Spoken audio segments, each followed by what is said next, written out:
Yo, welcome to the Oblivion show. Yo, yo, yo! Easy, I'm Joey T, and I'm Mr. Dolphin.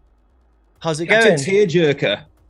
Captain Tearjerker. Is that what your new nickname is? Or Started what? crying in the middle of my set, didn't I? What? Oh, I thought it was somebody in the chat. I thought you were calling somebody Captain Tearjerker. No, all right. Well, welcome to the show. We've got a big show lined up today. Shitloads of people in the chat already as well. Be quiet, Ash. So yeah, welcome to the show. We've got a shitload of good content on today. We have got the new blood, which is rammed with tracks this time. We've got Ask the Machine. We've got Teknoist and Scheme Boy in to talk about all of their current projects, a bunch of history about us, new music from both of them, some embarrassing pictures, which we'll get to in a little while. We got What's Hot, which is rammed as well, and we've got usual stuff like us being wasted at the end in the Q&A, and yeah, standard, bro, and something different. So yeah, before we start, can I get a sound check in the chat? Is everything sounding okay? In the meantime, Greg, what have you been up to? What have we been up to? What an epic weekend, man. What an epic weekend. So, well, I didn't do the second bit, but yeah, I was there for the first. How'd you come over? So Saturday we did the protest thing in Rotterdam, which was kind of like coordinated across loads of cities in the Netherlands. Everyone's kind of like protesting against the government, like stopping clubs and like stopping people dancing and having music and stuff like that. And that was amazing. It was a really, really amazing thing to be part of. Really friendly, great atmosphere. Just kind of walking through Rotterdam with Gareth and his Prospect shopping trolley loaded up with a huge sound system. It was hilarious when we turned up there, because we were a bit late and we managed to find them. We found them with the shopping trolley and the sound system, and Steph DJing and just shuffling along. That was hilarious. And then we got to the end of that, and then like there was like a main stage, and it was like Speedy J DJing and all sorts of like bands and stuff. That was amazing. And then just before it finished, the whole Prospect crew decided to kind of slide left a little bit and disappear down an alleyway. And then the police were looking at the protest, weren't they? We went to the outdoor skate park in Hofplein, set up the shopping trolley with music. About 100 people turned up, and we just had a rave for pretty much most of the rest of the evening, which was awesome, and it was just really good vibes. Police turned up and they were like, "Get out!" and someone had a word, and they went, "All right, you can stay." And that was cool. Yeah, go on then. Yeah. So that was all right. That was a really good day. And then Sunday we had the party in Groningen, the Prospect Rave-ageddon, and that was epic. It was the first set I've played for 18 months, man. And it was like I couldn't wait to play. And it was like I dropped so many new tracks. It was like a VIP of Golden Linings, like a 200 BPM VIP. And when that kicked in the middle, it was just like it was so emotional. I literally just like I could feel the emotion in the crowd, and it was like it was like a kind of electric energy, and it just overwhelmed me, man. I almost started crying my eyes out and stuff. And I looked into the crowd, and there were other people crying. I was like, "Oh my god, what is happening?" It was a crazy moment. And I did that set, came off, and I was like, about 4 different people came up to me, and they were like, "I couldn't stop crying." I was like crying during your set. I've like never seen anything like it before. So just a pure joy of people being out partying again and just enjoying the music we love, man. It was an epic day.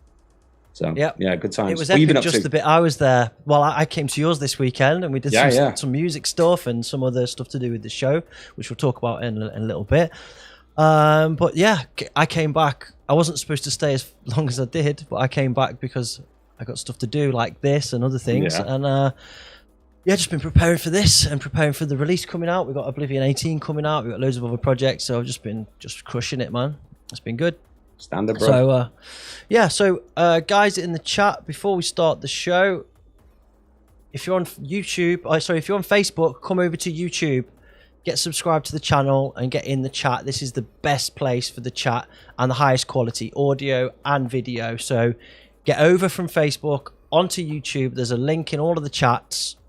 Get over here. It's the place to be. People that are here, give it a share, will you? Nice one. Right, before we start, I just wanted to let you guys know of some stuff that's happening with the channel, some developments. We're looking to develop the channel a little bit, and we've been allowed some new features from YouTube to try and streamline and make the chat more efficient and more appealing and usable.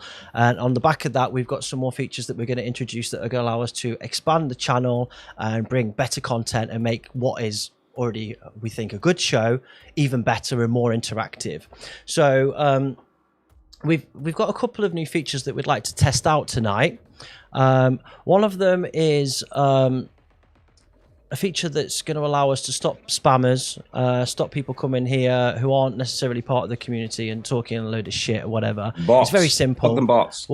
Bots, yeah, with bots more importantly, because we get some of that. So we're gonna enable a feature that means that you can only talk in the chat if you've clicked the subscribe button. So that just stops bots coming in here and us getting spammed with shit, and Twitch bots especially coming over and posting shit in here.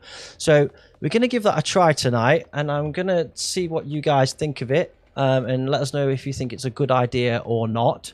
So I'm actually going to enable that feature right now. It's not a big deal. I mean, if you click subscribe, you can post within 1 minute. So I don't think it's a big deal, but I'd just communicate it. So I'm going to enable that right now, and then we'll get into the lose show. the entire chat with Fox. Yeah, well, they just need to like. They just need to like shit, don't they? So subscribers, 1 minute. Probably some people that don't like anything. Yeah, true. Like literally. I'm going to save that, and that should do it. And if you are not part of the you're not subscribed to the channel and you click subscribe, it should bring something up on the screen to tell us that you subscribe, and it brings your name up with a little message. So anyway, let's give that a try, see what happens. And we've also got another new feature. We've got a poll option now. So within the chat, we can put up a poll. So you can't say poll, you've got to say Polish person. No, poll. Do you like the new feature to subscribe to chat? New,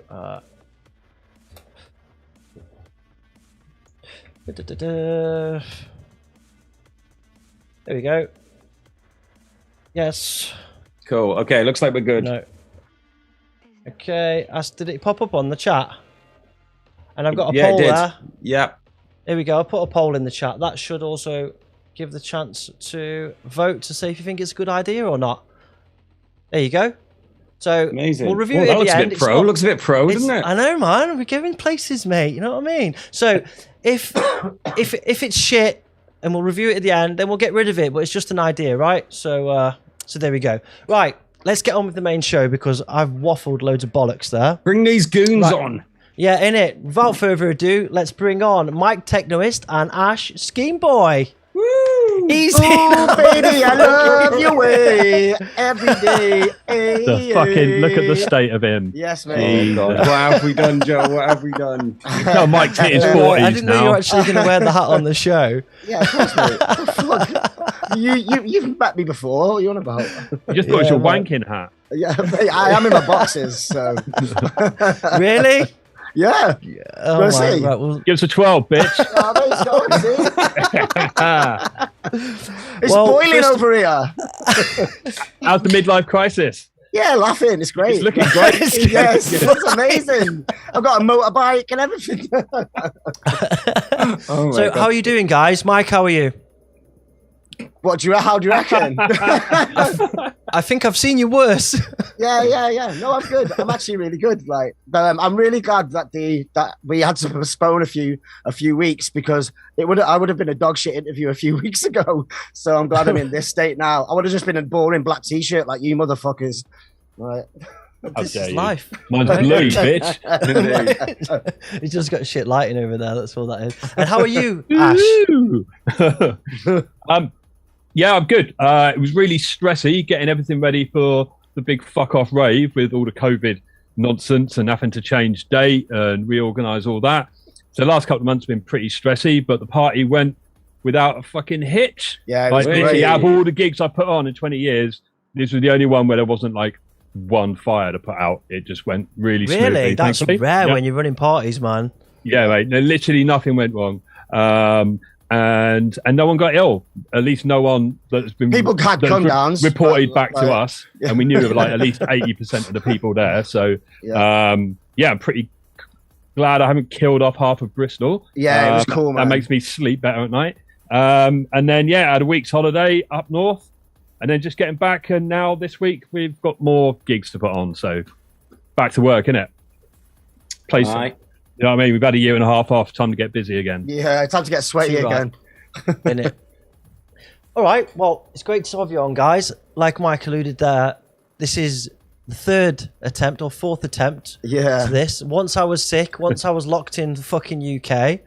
And God knows what else. It feels like it was cursed at some point, but here we are, like to really make sure it's cursed. All right, I'm going to say some hellos to the chat and we'll get cracking. Wicked. So, hey Gemma, hey Sai, Chris Degadon in, ZornusMaximus is in. You got some music on in a bit, bro. Return code 0. Hey Floris, Dean Allman, Drastic, Dean Devastator, Cam, Paul Bonesy. Fuck off, Dino. Sai 909, James Buffaland in the house, Robert Mo, how you doing? Drastic, Captain Rabbit. There's some new names in there. Liam Versatile in the house. Easy, Cocky. How you doing, man? Yes, Cocky. Clem's in. Mr. Butterfist is in. DJ Delectation. Hey, it's Patton. Easy, Patton. How's it going, bro? All right, Patton's in. Nice to see you, man. Yeah, man. Easy. And there's a post from Captain Rabbit saying, I had Dolphin and the Teknoist back at my house in Taunton one time. I was the span out bass addict who couldn't mix, who you made jump over a neighbour's hedge. Love you guys, always the pinnacle. Fracture, the subscription thing's working. Look on the screen. Fracture 4 just subbed. Easy, thanks for the sub, Steph. Mate. Get in the chat, easy, Steph. How you doing, man? Shout out to Sergeant Tickledick. Sergeant Tickledick is subbed as well. Look, it's come up on the screen. Buzzing. Everything's working. Woohoo! Indeed. Shout out to my sister if she's watching. Yo, well. Easy. Yo. Bonesy, Steam Crew, all those guys. Oh, nice. Cheers, Floris, for driving us on Sunday as well. Much appreciated. Yeah. Awesome. Good shit. Right, buzzing. Right, so let's get started and get some music on. Everyone's blowing up the subs buttons. Thanks, Timo. Thanks, everybody that's fucking smashing that. Fair dues. Okay. Everyone wants to slag us off. Yes, probably. Oh, shout out to Hedwig and his angry Insert Gore is subbing as well. Buzzing. Right, I'm going to get on to the New Blood section. Okay, so I'll get my notes. New Blood. Right. So, for those that don't know, and the new subscribers and new people that are coming in, New Blood is a section on the show where we invite submissions from new producers and sometimes established producers of their music so that we can give them feedback, critique from a professional producer point of view, a DJ point of view, a promoter, label manager point of view, and give them some feedback on the music. Back in two, sorry guys. Yeah, no problem. And his view's worthless anyway. Does he do this all the time? It's just what does he think this is? Is it a pizza delivered or what? Fucking hell, Ash. Right. And so, yeah, we've had some great successes so far. We've got a couple of people that we've signed through this, other people that have been signed through the development that we've given them and things like that. So it's really cool. So we'll get started with the first. Cobby's in the chat. Yo, Cobby. Yo, Cobb. Hey, Cobby. Blackmail underground button enabled. Thanks for subscribing, Cobby. His Taliban post before, man. What the fuck? He's off his head. He's crazy. You ready to blow? I'm ready to blow. Okay, right. Going in with the first track on New Blood. This is from Muta-scuM, Pain and Adrenalin. Let's go. When did you become a physical type?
All right, Mr. Muta-scuM.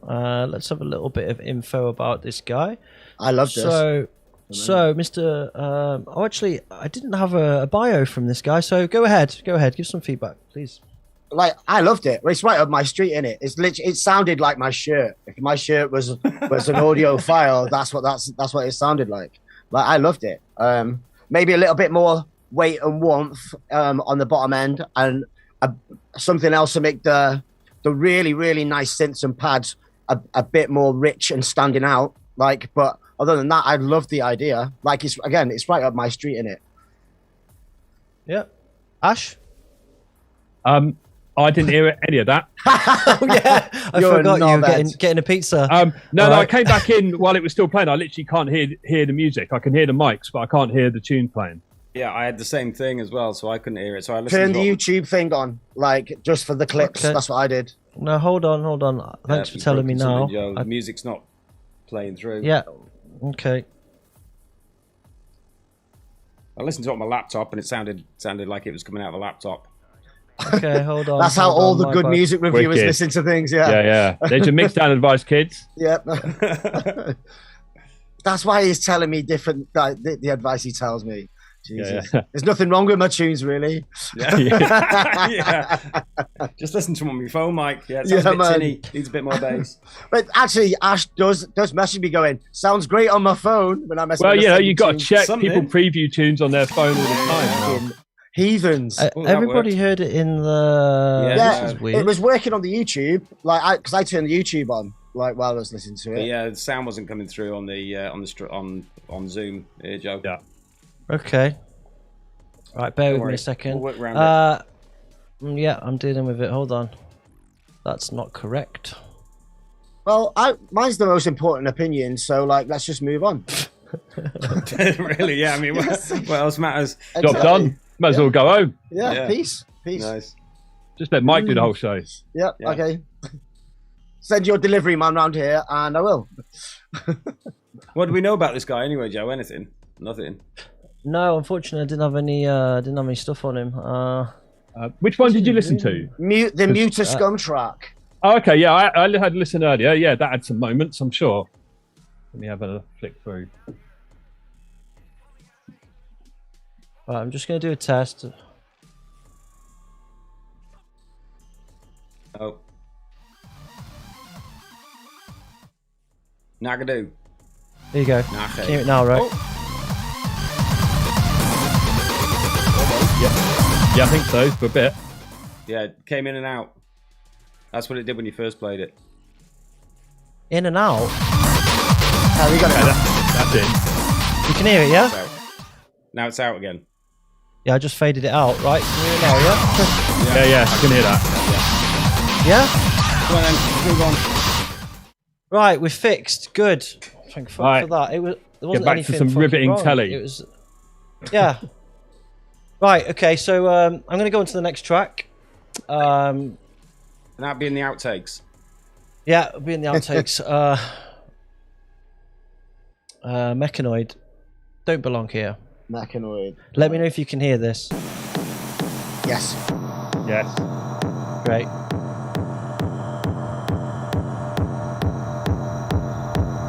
No. No. Just turn the YouTube sound on.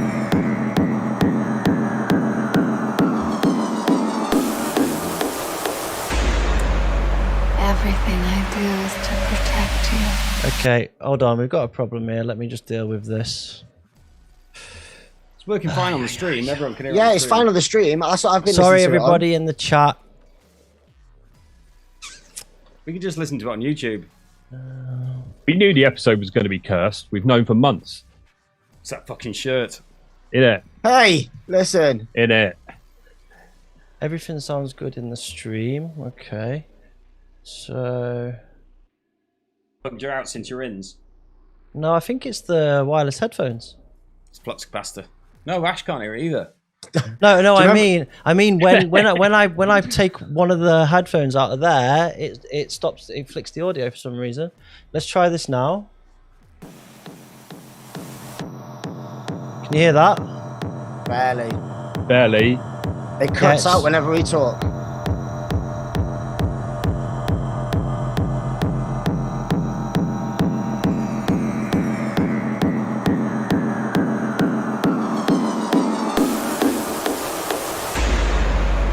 Everything I do is to protect you.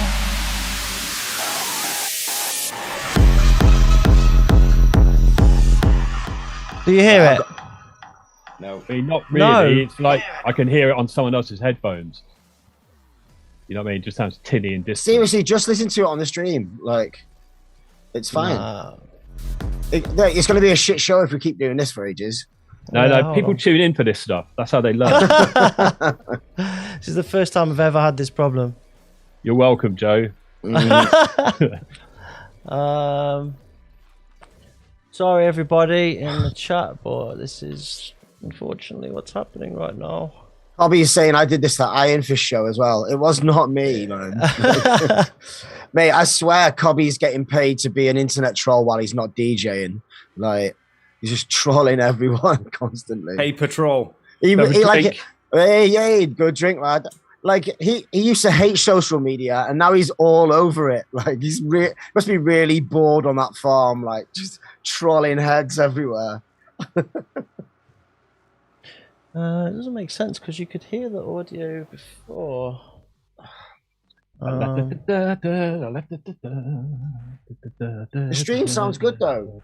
Yeah, Greg, tell us about the weekend a little bit more. Who played the best set at the weekend? Me, obviously. That's the right answer. Yes, it is the right answer. I wasn't there, and I know that's true. No, man. No, it was just a beat. It was just like one of those things, you know. It was kind of semi-outdoors. Really, really nice little venue. 300 people. Just, you know, just like I say, there's just people that hadn't partied for ages and just missed that connectivity with people. You know, yeah, that's what it was like at the birthday party. It was intense. Yeah. Like, Can you hear that? No, mate. No. Dude, let's just listen to the stream, seriously. Carry on, Greg. Sorry, I'm fixing it. Don't worry. Go on. Yeah, you were sorely missed at the party, Greg. Man, Yes, I wish by I the could have way. made it, honestly. I really do. If anyone should have been there for my 40th, like, we never thought I'd get to 40, remember? Like, Totally. Well, yeah, you and me both, mate. Yeah, that's what I mean. I didn't think I was going to hit 40. On my 40th birthday, I woke up and cried my eyes out because I was like, fuck, I didn't think I was going to make 40. Mate, I remember is you that when having you a started buying midlife crisis. cardigans? Yeah, that's what I was about to say when he started wearing those brown cardigans. Yeah, yeah. Instead, I'm wearing different types of cardigans. Yeah. That's what happens to us all. Where's Joe gone? Oh, there he is. I'm There here. he I'm is. here. I'm just trying to work out. What the But yeah, fuck's going on. the birthday party was it was similar. I cry all the time anyway. So like, but like there was no room for tears because it's a basement in the middle of summer with 250 people rammed in there in Bristol, and it was one of those. Sweaty. It was one of those sweat on the turntable jobs. Like, I was like, okay, Luke, like, remember where we started? Let's go. We're back. Yeah. Wow. Mate, it was Nice. great. We had an excellent atmosphere. Yeah, Like, it was sick. yeah, everyone Yeah. was buzzing. Like, Yeah. no aggro at all. Just smiley people everywhere. It was brilliant. Yeah, yeah. It's a nice vibe, isn't it? It's just like, fuck. Yeah, we're home. Just nice. Yeah, you're home, aren't you? Just like, I couldn't believe how much I'd missed it. I mean, I thought I had, but until you're kind of back in there and you know. Dude, yeah, Totally. man. Yeah. Like, I did a sit down gig in Bristol back in May, I think it was. Yeah, and that was the first gig I did that I was playing on a system, which was nice. Be playing loud tunes again, but Yeah. the whole sit down small venue vibe, I don't know. It was Yeah, just yeah. weird. Yeah, it's You know, not a hardcore it was nice, rave, is it? but it was weird. It wasn't the real deal, obviously. Yeah. So actually, just doing a balls to the wall set in a sweatbox the other day was just great. Proper. Then we went to like the bandstand in Castle Park in Bristol. Like 150 people just walk over into the middle of Bristol in a park. A policeman come up to me and was like, "What's going on?" I was like, "Oh, it's my birthday." And then he just walked away. He was like, "Okay, cool." Just left us, just hang out. It was really good, Parks in Bristol, nothing but trouble, right? mate. Nothing but greatness, telling you. Nothing but And greatness. ketamine, but yeah, that's a different story. Like that. We good, Joe? I'm not sure. I'm not sure yet. Just test this. Tell you what though, it is all about the day rave. Yes. Day rave aspect But- really fucking works. Can you hear it? Like, No. people got there early, like an hour into the party after a drink or two, and everyone's kind of remembered what it was actually like to be at a gig, and everyone loosened up. Like, you couldn't tell that it was the middle of the day. It could have been any time of night. Day raves forever now, mate. Man, I'm down with that, man. Mate, I was back home, dropping my laptop off, having a cup of tea with a cat at like 9 p.m. in the evening. It was amazing. It's the dream, isn't it? I don't think I can stay up till 6 anymore. That's it. Yeah, that's it, mate. I don't even want to. I'm done by 10 o'clock. I want to have a cup of tea. I mean, I did stay up till 6. It was more comfortable situation. Yeah. What about this? Can we hear this? It cuts out. Basically, you get one bar and then it just dips off and fades away into the ether. I think it's because we've got like aircon in our studios, and the mic's picking that up probably and cutting it out. What retarded nonsense is that, Michael? You can't hear any fucking music, can you bellend? It's not doing the aircon. But it's just ticking up the mic. Hold on, bellend. Hey, Dorothy. My cat's in the room. Yo, Dorothy. Come up. I don't know what the fuck's going on, lads. Dude, just use the stream. Just play it. Watch the streams. The stream's working, just play it. Watch the streams. Good test of our filler skills. Watch the streams. I watched Ghostbusters last week. I watched Beverly Hills Cop, Ghostbusters at Trading Places, and Brewster's Millions all in one. Right, we're going with it. Brewster's Millions is fucking great. Right, we're going with this track then. Right, we're just going to go with on it. the stream. All right, yeah. Mechanoid, don't belong here. Okay.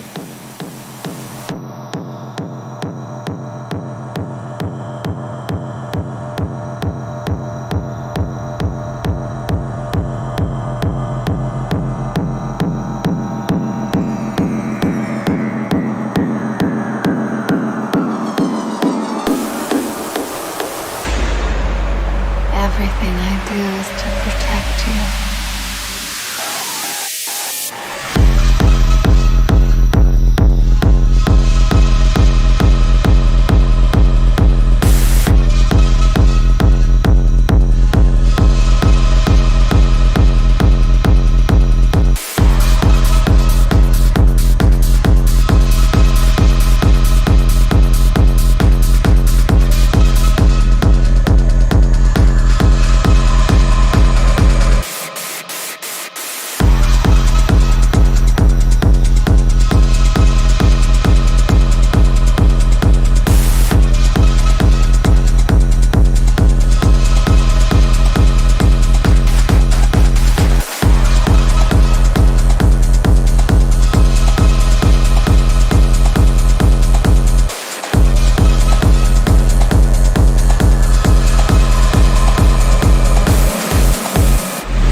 Are you affected by the contagion outside? There's a droid here.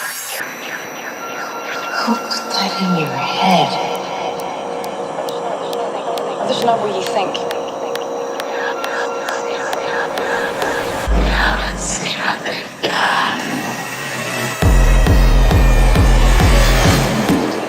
I told you it was dangerous outside.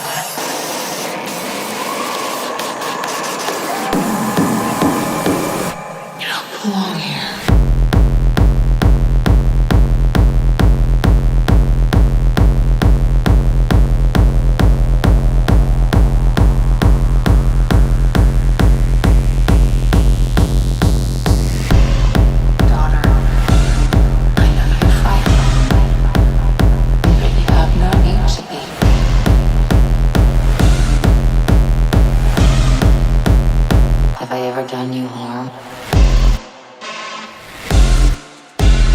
This woman doesn't care about any future but her own.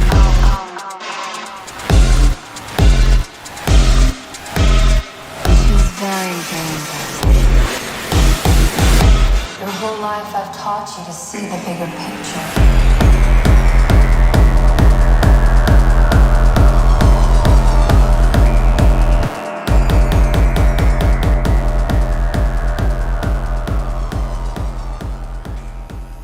Bravo.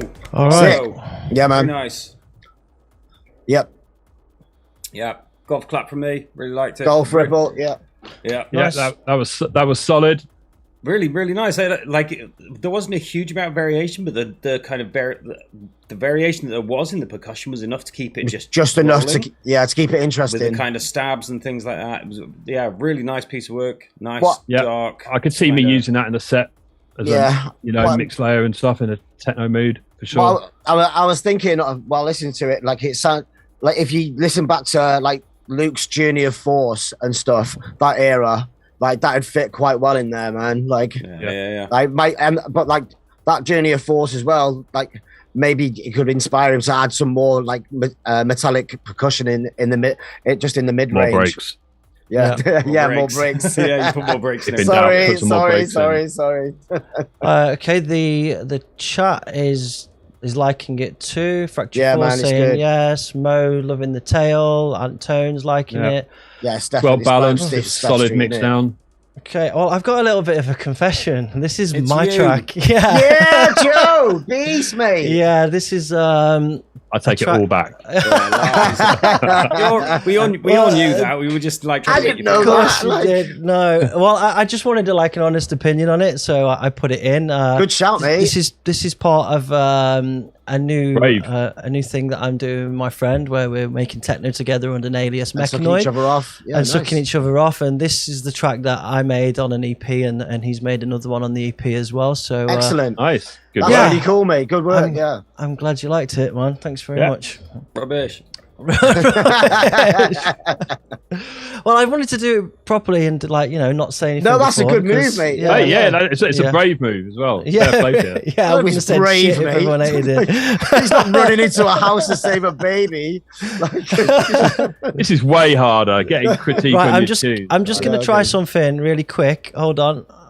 Let me see if you can hear this music now. no. No. Okay. Right. Well, we'll go to the next track. I'm going to see if I can fix it as we go along, but we'll have to work This like is this Joe for now. also. Fuck it, this is not me. Right. This is ZornusMaximus, Oddball. Maximus, where is this?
right. Mr. ZornusMaximus. Just to confirm, I fixed that problem now, right? Yeah, it's crackly though. It sounds like shit, but yeah. Okay, right, We Mr. had the ZornusMaximus. tune, the crackling. Yeah. Let me a bit of info. Maximus on before. Yeah, Mr. ZornusMaximus. He's 30-year-old fella from Denmark. Inspirations from Outside Agency, My Industries, Fracture 4, Radical Redemption, and Luminade, but mostly from... Makes sense. Yeah. Can't hear that at all. Yeah. And It's a little cool. bit, yeah. Go ahead. Yeah, love the crunch. Like, again, this is going to be a recurring critique, but like some hats and percussion, like instead of just the crunchy kick, like even if it's subtle, like just to get just some even more rhythm and groove. Like, but again, other people might disagree with me on that. But yeah, no, I'm with you there. Almost sounds you're like often the only person that is, but yeah. It kind of sounds like the whole sort of crunchy kick channel. Like, you know, it's got some good parts and good movements. It sounds like a good jam, but it almost sounds like then another refined edit of all of those needs to be put together to make the track just kind of roll and just evolve a bit more. Yeah, but I like the idea. I like that kind of jam vibe where it just, you know, sludgy crunch in a way. I mean, I'm down with that. It doesn't need to be fucking, you know, noisier kick drums like on the front of everything all the time. You know what I mean? I like that kind of vibe. But yeah, maybe some of the sections went on a bit too long. Maybe just edit some of the best bits together. That's what I would do. But other than that, good idea. I nice think vibe. money, Ash. I think there was some sections just went on a bit too long with this, with not enough variation. Again, if you added some percussion in there, like just for a few bars, that like make things a little bit more interesting. Yeah. I think if I remember correctly, his last tune we said something similar. I think we're hearing some kind of progression from him. But yeah, I think he's still got a way to go. But yeah, I mean, his tunes are interesting. It sounded quite good. Yeah, they've got a vibe. Like, that's got a vibe for real. Yeah, it doesn't sound like everyone else all the time. So I think I'm it's fully just going to behind. take a bit of time. He's just got to keep chipping through tunes and just keep doing what he's doing. You know, he's not quite there yet, but he's do what you're doing, but more. Yeah. Add more. Reasonable feedback in the chat. People say more variation. That's all. So over compressed, somebody's saying the kicks do need work. I mean, if you're going to have a kick that kind of strong, and the distortion wasn't particularly a nice kind. You weren't going, oh, that nice crunch. You were just like, it's a bit too crunchy, mate. Yeah, fair one. All right. I'm also a bit wary of how crunchy things are sounding to us through this medium as well. Yeah, I think I might. I don't know how much. I know it was really crunchy. So let's go to the next track, and we'll be able to see if the audio is fixed. But I think it's fixed. It was a setting on my side, so my bad. So, Mr. ZornusMaximus, I know you're in the chat.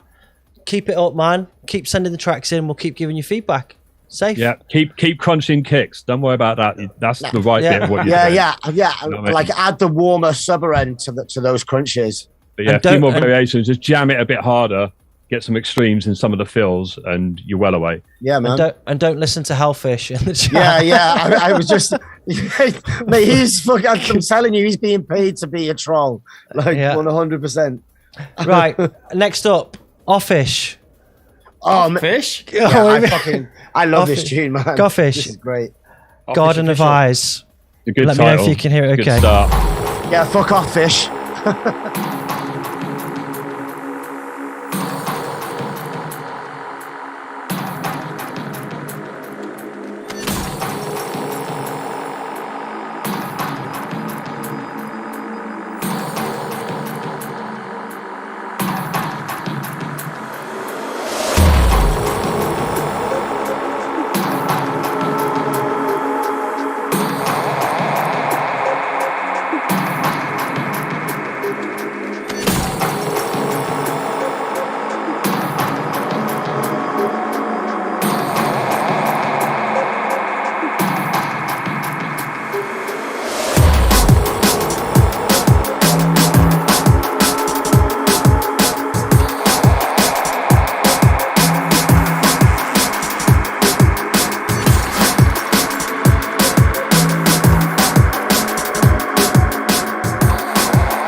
Offish.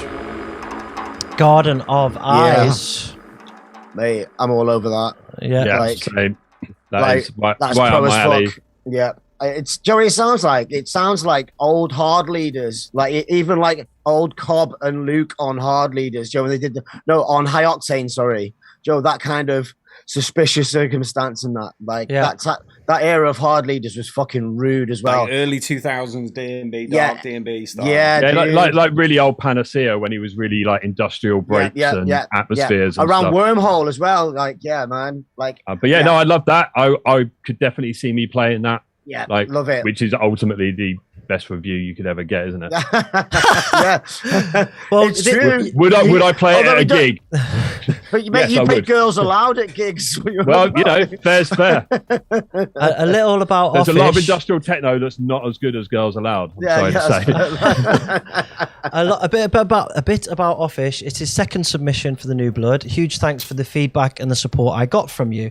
Yeah, last time he submitted was when Noel Hidden was on, and Hidden played his track on his next podcast after that. I'm Offish, a 22-year-old producer from Warsaw, Poland. My track styles vary between jungle, halftime, and drum and bass. I take inspiration from a heavier spectrum of the genre, like Tech Itch, Hidden, Limewax, as well as old school stuff like Klute, Fanu, Metalheads. I have releases on Critica Productions, Onset Audio, and Conspired Within. Right now, I focus on putting out self-released albums on my Bandcamp. And before I go to you for any feedback, I just want to jump in here. If you go to his Bandcamp, guys, he's got 3 albums here, and they're free. These are all free downloads. Sick. Right, so I'm going to drop the link in the chat now. Head over there, guys. Grab yourself some fucking free jungle and stuff, guy. You saying? Yeah. Just because it's free doesn't mean you can't give him some money, though. Yeah, that's true for as sure, well. man. For sure. Feedback, Greg? Joe, what that don't... Buy the guy a pint. Yeah, no, it was really nice. Yeah, I mean, he's obviously got a lot of skills. He's 22. I can't even remember when I was 22, but I can. Yeah, we'll get to that. You weren't even born when I was 22. I was 13 when you were 22. Yeah, what are you on about? isn't that when you were grooming him, Greg? Yeah, maybe. Starting, literally just starting. Yeah, it was really nice. I liked the groove. The snare sounded like it didn't have enough punch on it compared to the kick. Like I was getting a really nice punch from the kick, but I wasn't getting the same off the snares. I think that just needed a little bit of work. That's a really minor bit of like maybe like a top end sparkle on that snare. Like I think it sounded a little dry. A slap at the start of it because it was getting a really nice compressed punch on the kick, but not on the snare. But yeah, I like the groove. It was nice, kind of dark, and you guys have said it already. That kind of like old early 2000s D&B sort of. It had good mushiness to it as well. The way the breaks and the bass were just squeezed together. They sat nice. I was into that. Yeah. Awesome. Cool. Everyone in the chat loves it. Yeah, he really is only 22. Hellfish saying good artist name. Wow, a compliment from Hellfish. Mate, I'll take that. Fucking well, bro. That is not a compliment coming from Bob.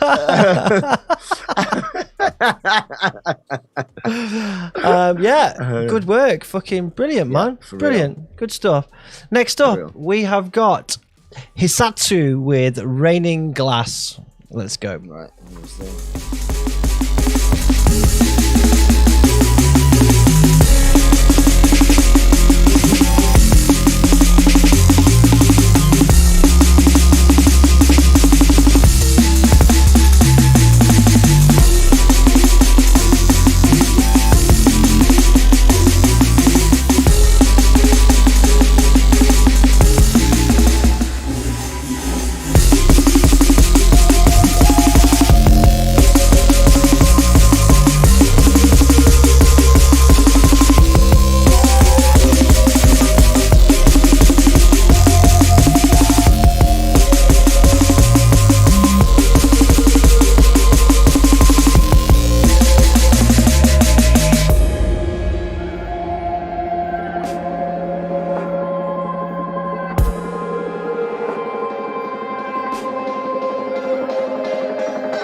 All right, a little bit about HISSATSU. HISSATSU is Raul, also known as HISSATSU. 22 years old. Been making music for 9 years. I take inspiration from wide amount of artists. Everyone's 22 on this show. Is it a prerequisite? Apparently so. Yeah, I'm 22. It's the entry level. Yeah, mate. I take inspiration from a wide amount of artists through various genres I make, and I'm also very influenced by cyberpunk art and video games. If I had to recommend anything of mine, I'd suggest to go and check my latest release on OnlyFans, Corridors of Death on OnlyFans, or my Willow EP.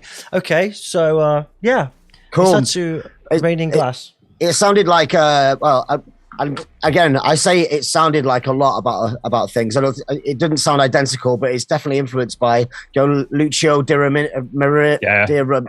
I was going to say Lucio for sure. Definitely that rolling snare thing. Yeah, I thought it was nice. I thought it was pretty. I see some people in the chat saying I guess they wanted it a bit heavy or whatever, and I could definitely see a heavier version of that. But I think it was also nice, as intended as well. A lot of people saying that they didn't like the tuning. They felt like the snares were completely. Well, they're used to one-note snares. Then those snares, that snare playing was fucking sound. Yeah, nothing really leapt out as me being, really out of place. Yeah. Sounded like Line Wax and Current Value had sex with a broken Casio keyboard. That's Lucio. They actually did. They did. It was in the green room at the Black Swan. It should have been called green room with a cement mixer. It should have been called Rain in Pots and Pans. Yeah, Lucio. There we go. But I thought the ideas were actually a bit more tame. I didn't think they were like particularly mad pangy. I don't know. It was nice. It was nice. Yeah, I loved the switch up in the middle with the kind of like crazy rhythms and stuff. That was kind of fun. Yeah, it was. It was nice. It was nice.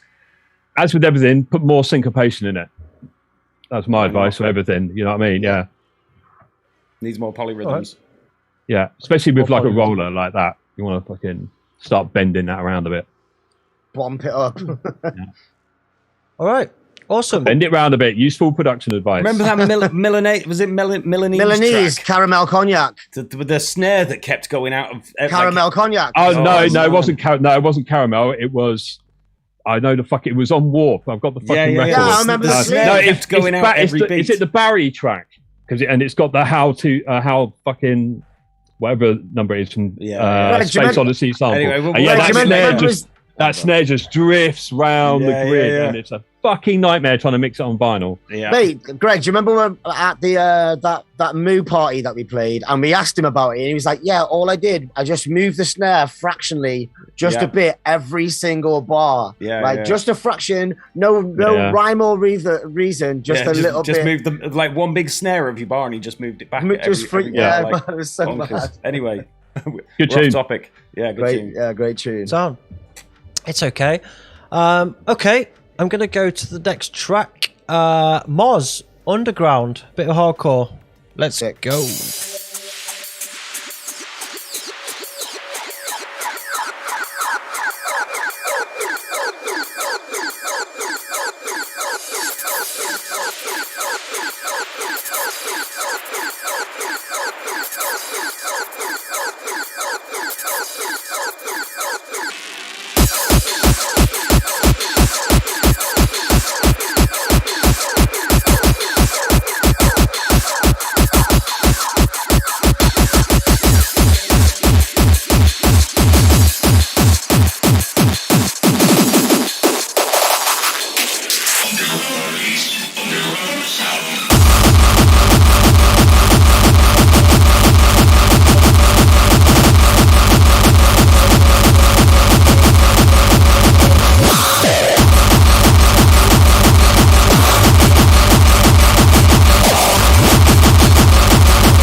All right, Mozz, Dave. Underground. That was a big hit in the chat. Everyone was missing some kick drums, apparently. Yeah, thoughts, gentlemen? I think he did what he came to do. Like, he made a big kicker hardcore track, filled the spectrum. Like, yeah, it did the job.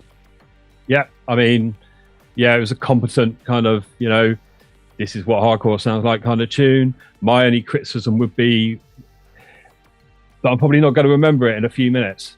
Like, there was nothing to really latch onto that I've not heard done like lot a theme before. Or whatever. Yeah, it just, and that's kind of my criticism with a lot of hardcore sometimes. It's just, yeah, where's the bit that like people can fucking remember when they go home the next day? You know what I mean? Just like, not every tune what's your voice? That. What? Yeah. No, yeah, of course, but you know, I don't know what this guy's voice is. You know what I mean? I don't, you know, because it sounds like a lot of other people. And you know, kick's massive, and it would sound fucking huge on a rig. I just don't know what I'd take away from it more than that afterwards. So maybe think about some kind of, I don't know, some kind of hook, something there to sort of, you know, make it stick out. I'm with you.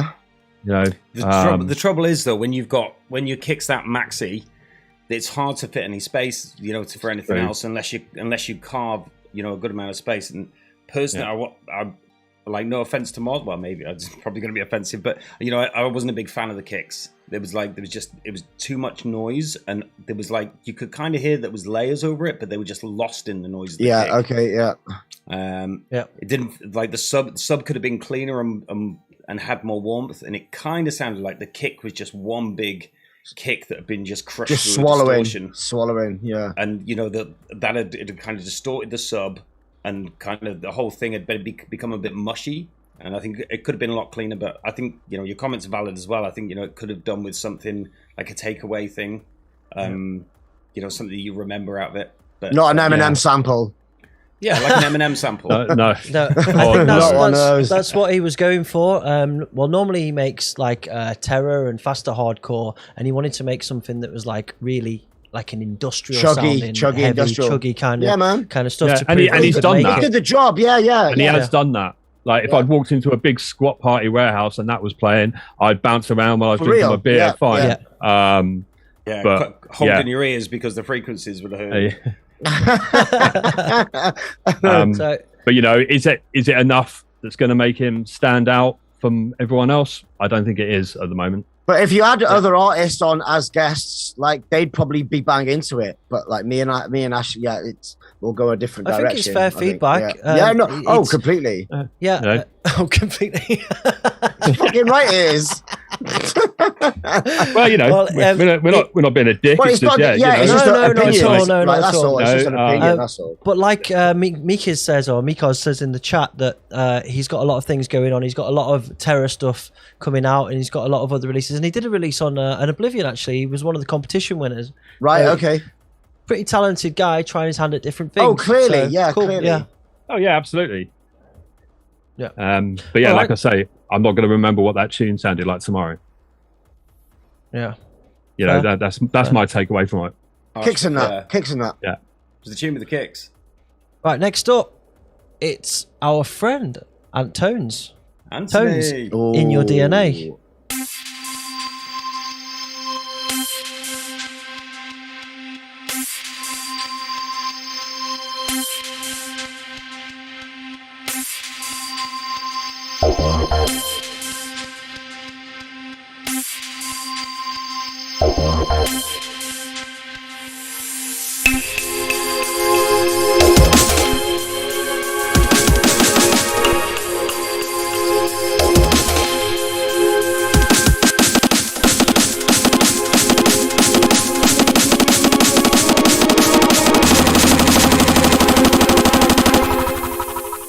DNA.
your DNA.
Yo. Hey, yo, mate. Yo, dude. Big Ant Tones is fucking getting shit hot at the moment, man. Mate, so when I checked when I checked the New Bloods today that you sent, and I saw Ant on there, and I was like, Ant's tunes are always really well produced. This will be pretty cool. But it blew my socks off. Like the leads on the second bars give me goosebumps. Like they proper give me goosebumps. like the kick drop, mate. If I wasn't absolutely consumed by mental illness and could release things fast enough, I'd fucking sign that tune. That tune's excellent. It's great. It's really good. So yeah, that was nice. Nice bright production. You know, following on from what I said earlier, there's a tune in there, there's character to it, it's got a voice, whether you're into that or not, that's irrelevant, man. You know what I mean? It's got his voice in there, and that carries, it makes it more memorable.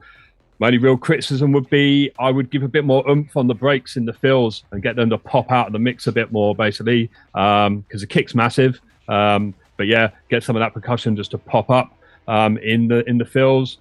And that's pretty fucking slamming as far as I'm concerned. It's fucking great. I love that tune. It's brilliant. Yeah. Like, in fact, yeah, Joe, can you send me the full WAV, please? I've got a couple of sets soon. Yeah, sure. I'm sure Ant will send it to you himself. Yeah, he's in the chat. Excellent. Yeah, sort us out. Yeah, Ant's in the chat. Easy, Ant. I'll check the chat later, yeah. Gregory? Really good. I mean, you can just hear how Ant's style's changing and stuff. He's working hard, you can tell. And it's like you said, Ash, it's one of those tunes that you'll remember a lot more. Do you know what I mean? It's something that sticks out in your head, and you can hear the difference. It's a piece of music. You know what I mean? Rather than a collection. There's so many different layers going on. Like, it's fucking super. You can hear the difference in the kicks, right? What I was saying before about when you just take a kick and you crush it through a distortion effect. And that's the one hook. Having something where you've got a clean sub that just sits under properly. You've got control over the distortion and the mids and stuff like that, and everything could just sit on top. If I was going to say anything, and this is just very technical, the kicks need a little kind of like top layer, a tiny little click layer, because when your kick rolls happen, it just becomes like a instead of hearing the transients on the kick. And the same with the snare. Ash, you said it before. Yeah, you get the breaks need more transient and we need more pop. Sometimes that's all it needs is a little bit of a layer, a little bit of a click on the break clicks and snares. Yeah, it's very close, mate. It's very close. Yeah, it's a great track. Awesome. Really, really great job.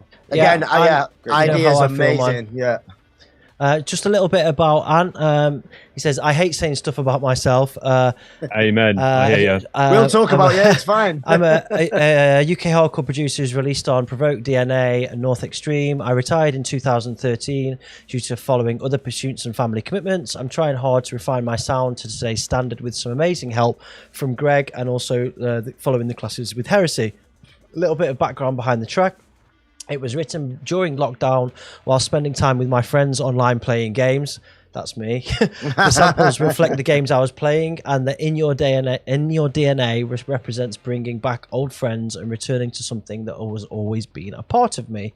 It's the A-side of my new EP on my label, Criminal Records. Excellent. Okay, cool. so if I bring this, You can't have it, Mike. So, Yeah, I know, right? well, he already said in the chat that you can have it, but yeah, he's got this thing's coming out with Tone with Scorpio that we played on the show a few weeks ago. Oh, it's got a samurai on it, and I'm all over it, obviously. Yeah, and yeah.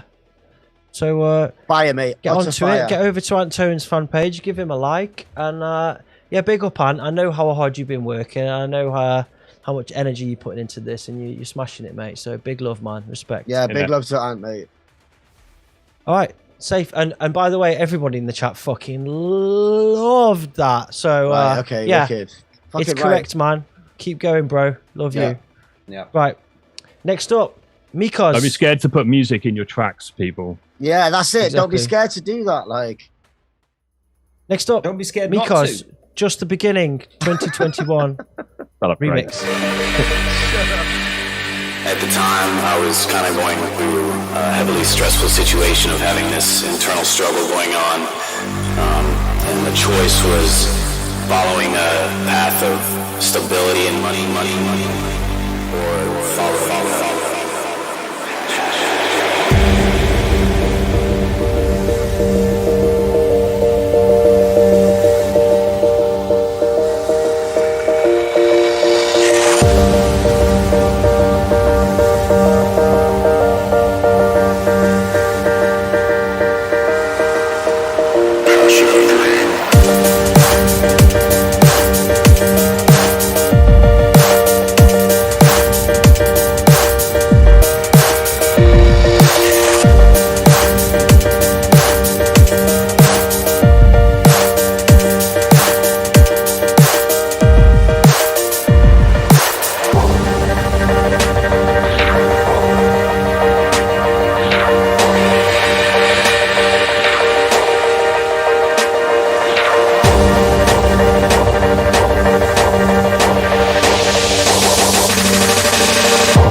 right, a little bit about Mykoz. Mykoz, it's his third submission. Third submission to the show. It's his third year of producing, and he's slowly finding my way in creating my own typical sound. This track is a remix of the first track I ever made and will be a free release soon on my SoundCloud, which is soundcloud.com/DJ Mykoz. I'm going to put that into the chat. There you go. A lot of other stuff on the way. EP with Ragnarok, EP with Chaos Engine, collabs with Dams, MRLK, Visceral, music with Three Eyed. He's released on Triple G, Necrologic, Noisy, PH, Infinite Warthogs. My style is not really placeable in a specific genre, I guess. Trying to be as diverse as possible with the main focus on hard kicks and catchy melodies. A mix between UK hardcore, industrial and crossbreed. My biggest inspirations and influences are Chaos Engine, E-Dub, Igor, Detest, and Hellfish. Go ahead. Someone else go first. I'm eating pizza. I'm sorry. Oh, nice. Greg, yeah, you're on mute. Yeah, I like that. I enjoyed that track. Again, it's got some character, something to take away. Maybe a few little cleanups in the mix down I'd look at, but I'm more bothered about sort of critiquing the actual creativity and the music of these, really. Yeah, and yeah, I think that's a really nice tune. Yeah, it works. Yeah, absolutely. Good work. Maybe the pads in the synths could stand out a little bit more, just a little bit. But there's definitely some mix down issues to be cleaned up, I think. But, which we all have, like. I cannot say shit. I'm terrible at that stage. But a banger's a banger. A good tune's a good tune. Yeah, don't forget that. It was just enough, like, just to keep you interested. Just enough melody. Yeah. Like, it was cool. Greg. Yeah, not a fan, I'm afraid.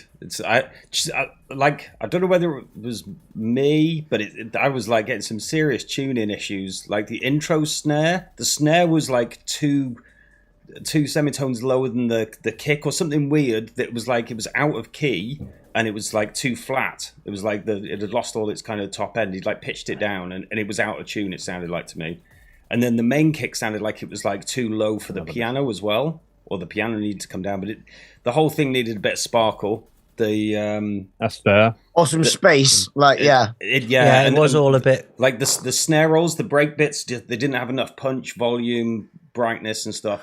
It was and to be fair, Greg, you're really good at jumbled. That. Like to be fair, Greg, you're really good at that, at making things cut through like big pads. So it's making that space that you do. Yeah, that's all just sidechaining, man. But it's like exactly, creative sidechaining, yeah.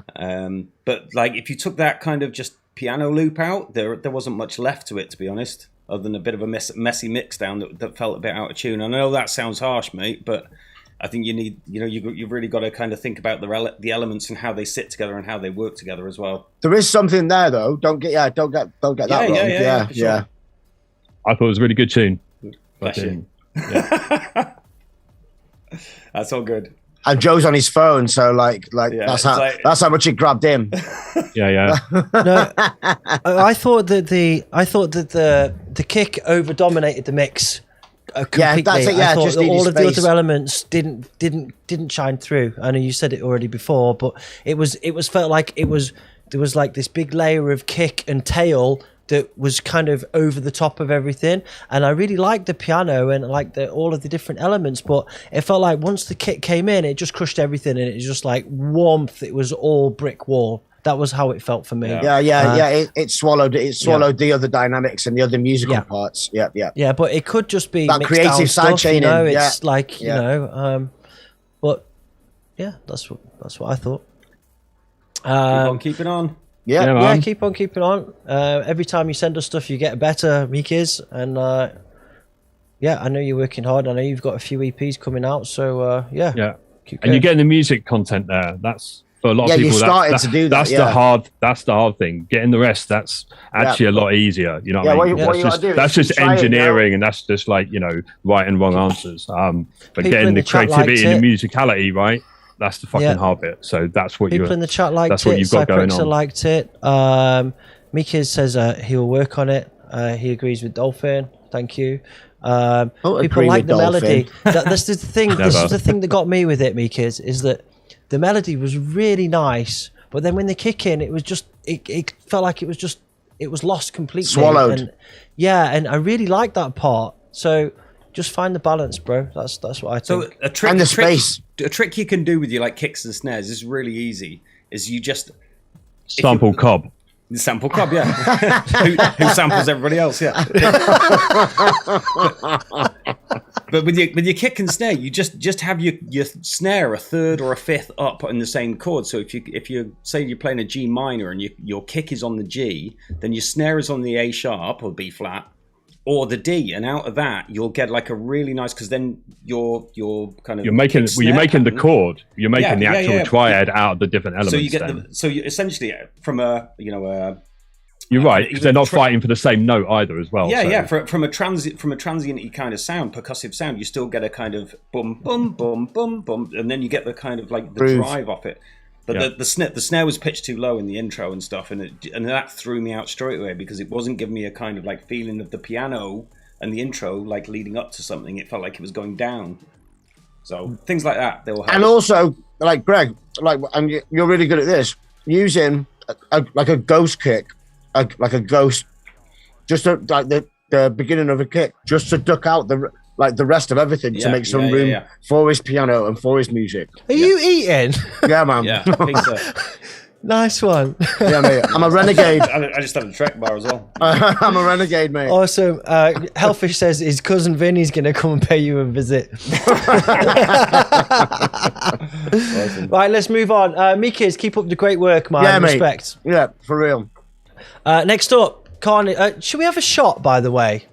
I'm drinking. Mate, I'm way ahead of you, man. I'm like 3 shots in. I'm going to have a shot, so I'll be right back. Just get the talk vodka. amongst yourselves. All right, what's up, Ash? How's it going, mate? Hey, mate, it's just us again, isn't it? These two suckers. What the fuck, mate? Last man standing, always. Chicken heads.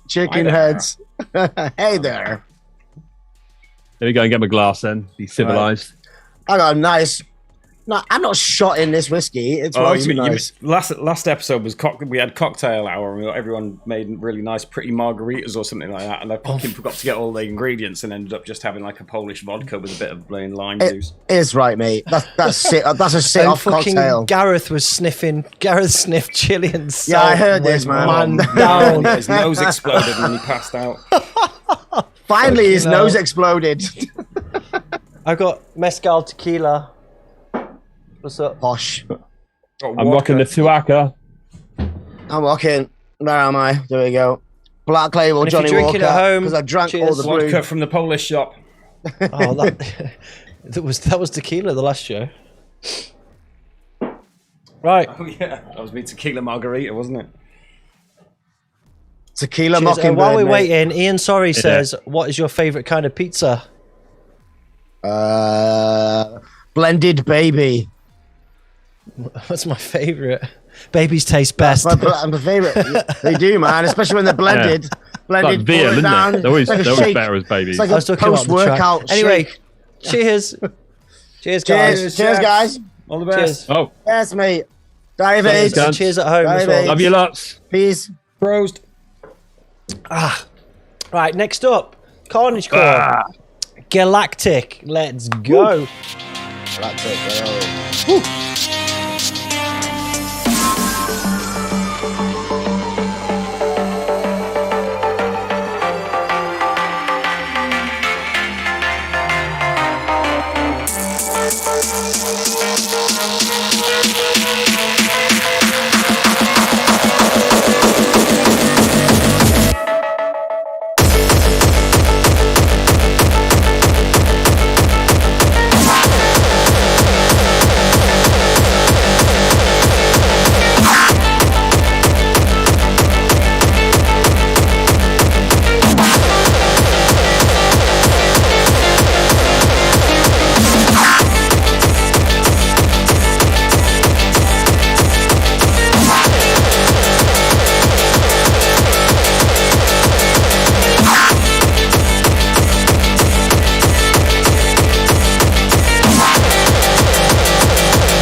All right. Right. Carnage Core.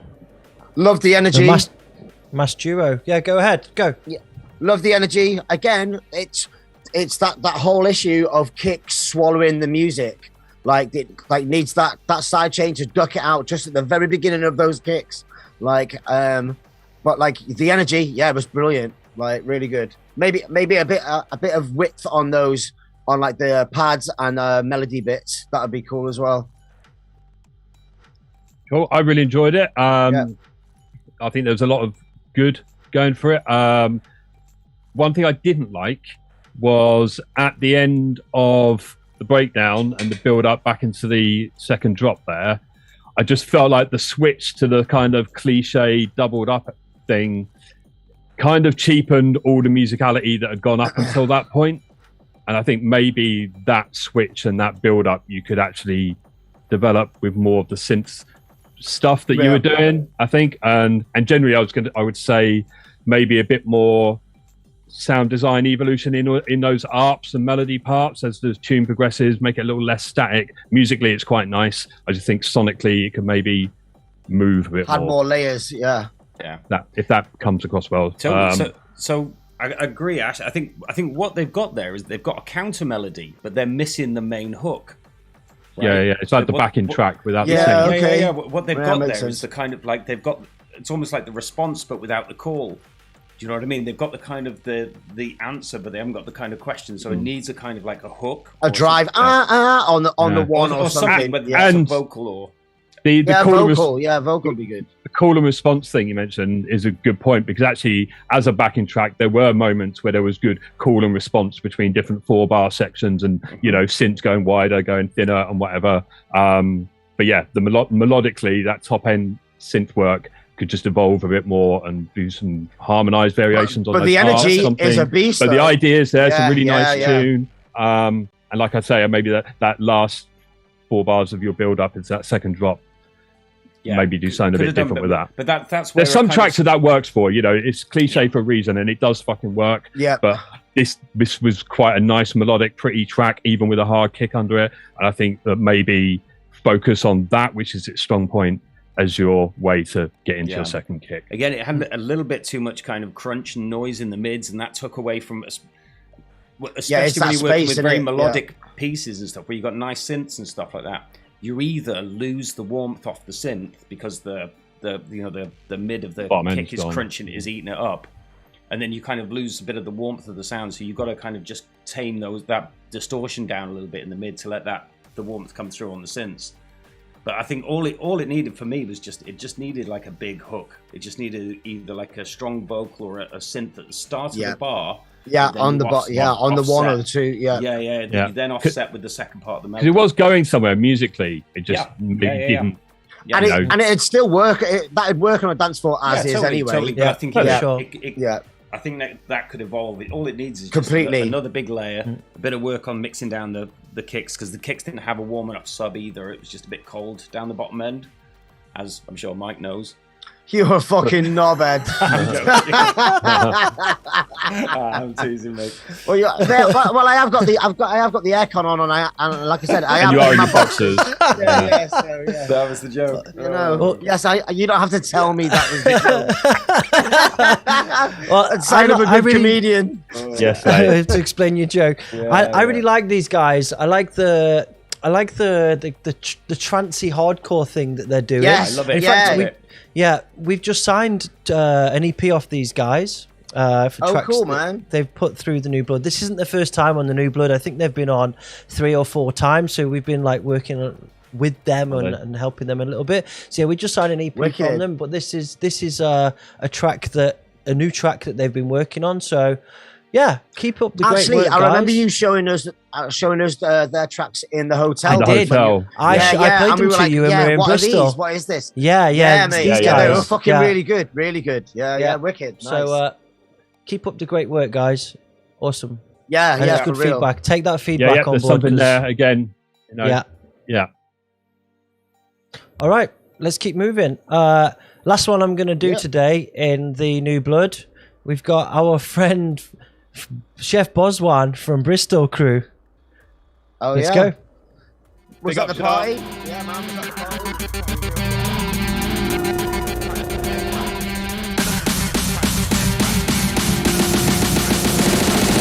I know you're digging this type of shit right here.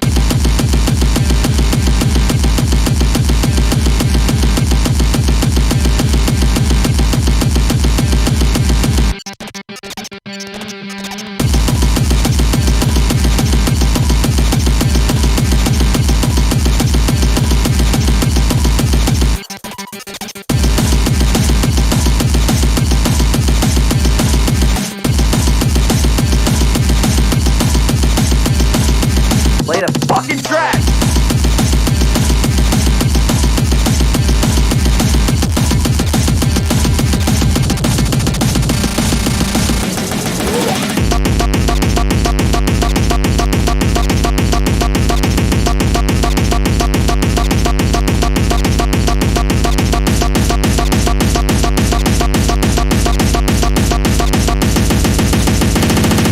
Niggas ain't running a fucking thing but your mouth!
Charlotte, man.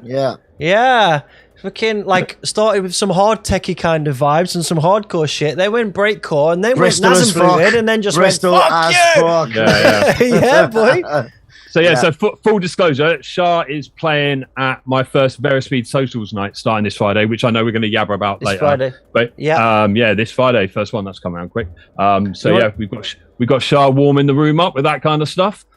You want to talk about passion? Fucking, she's got passion fucking for days, mate. Like her and a colleague in the crew, they're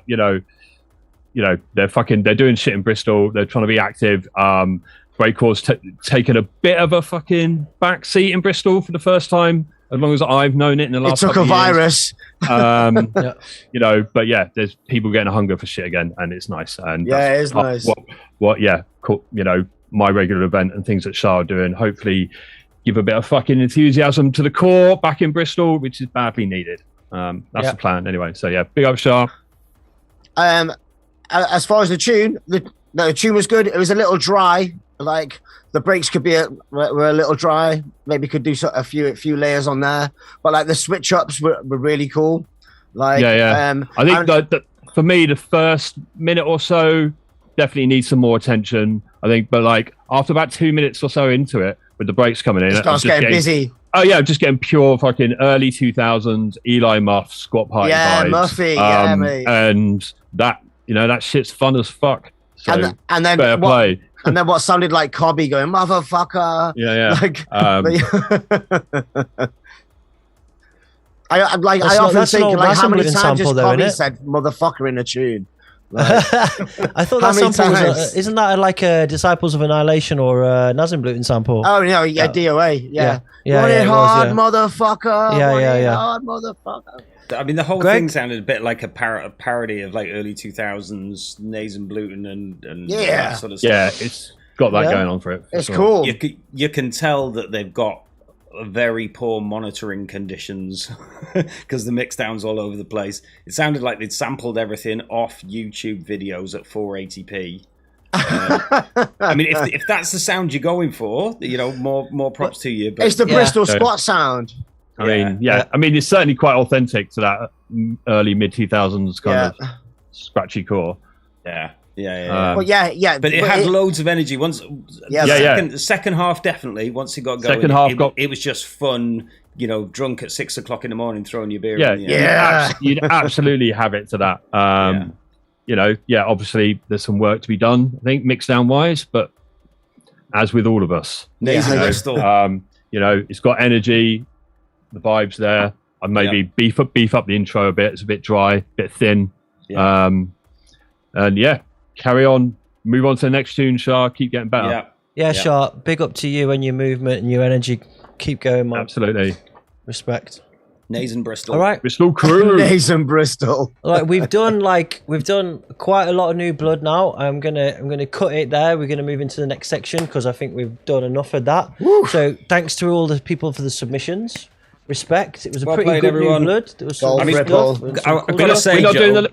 We're not doing the say- last one. I quite like the last one. That is the last one. I got to say, you know, I think it takes some balls as well to send your tracks into this. For us guys to kind of critique them for, you know, 100 odd people or whatever listen to it on the stream and feedback. Fucking right.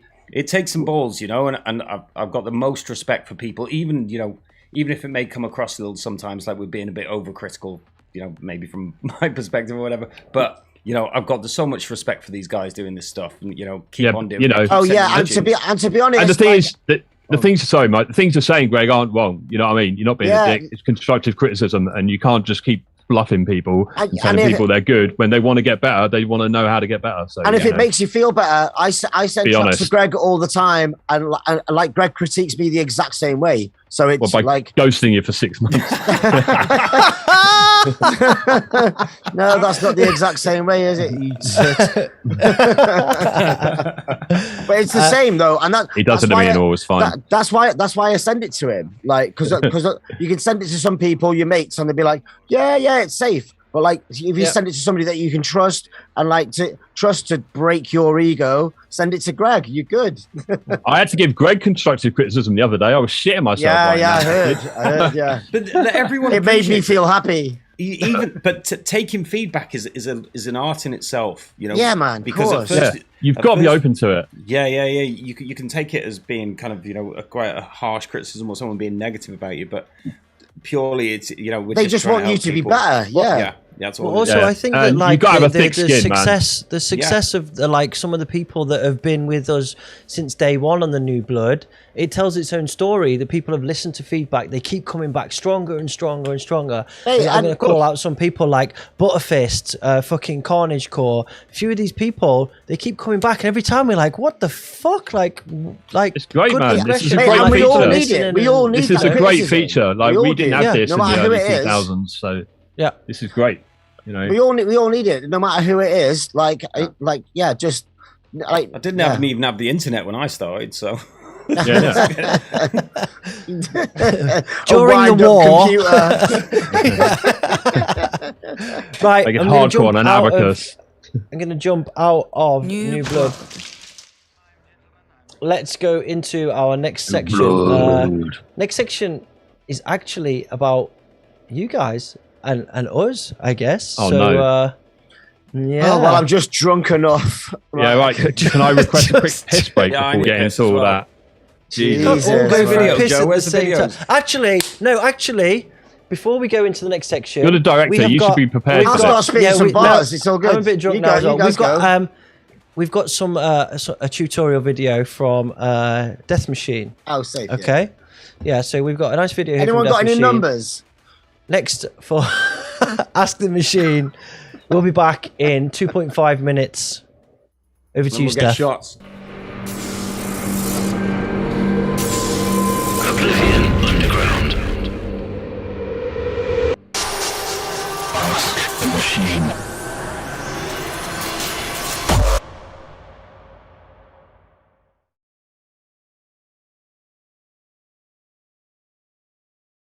This tip is to show you one of the lesser known or lesser used plugins in Ableton, the gate. What a gate does is it lets through a signal only when that signal exceeds a certain threshold. So it's either not getting through or it's getting through.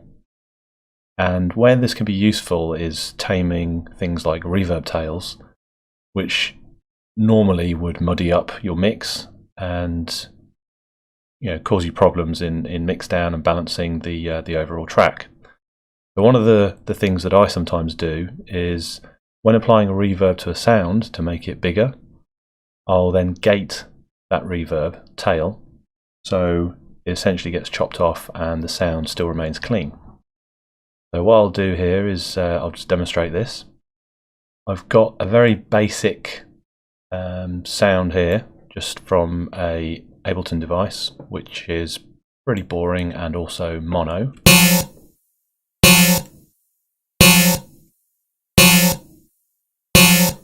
You can see there it's mono because it's straight up.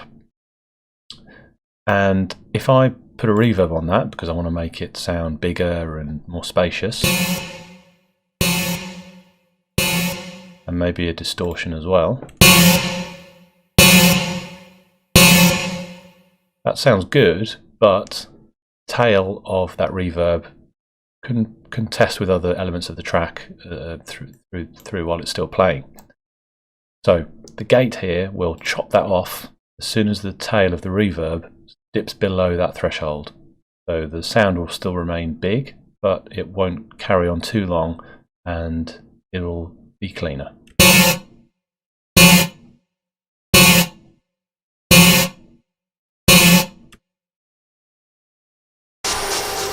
Ask the machine.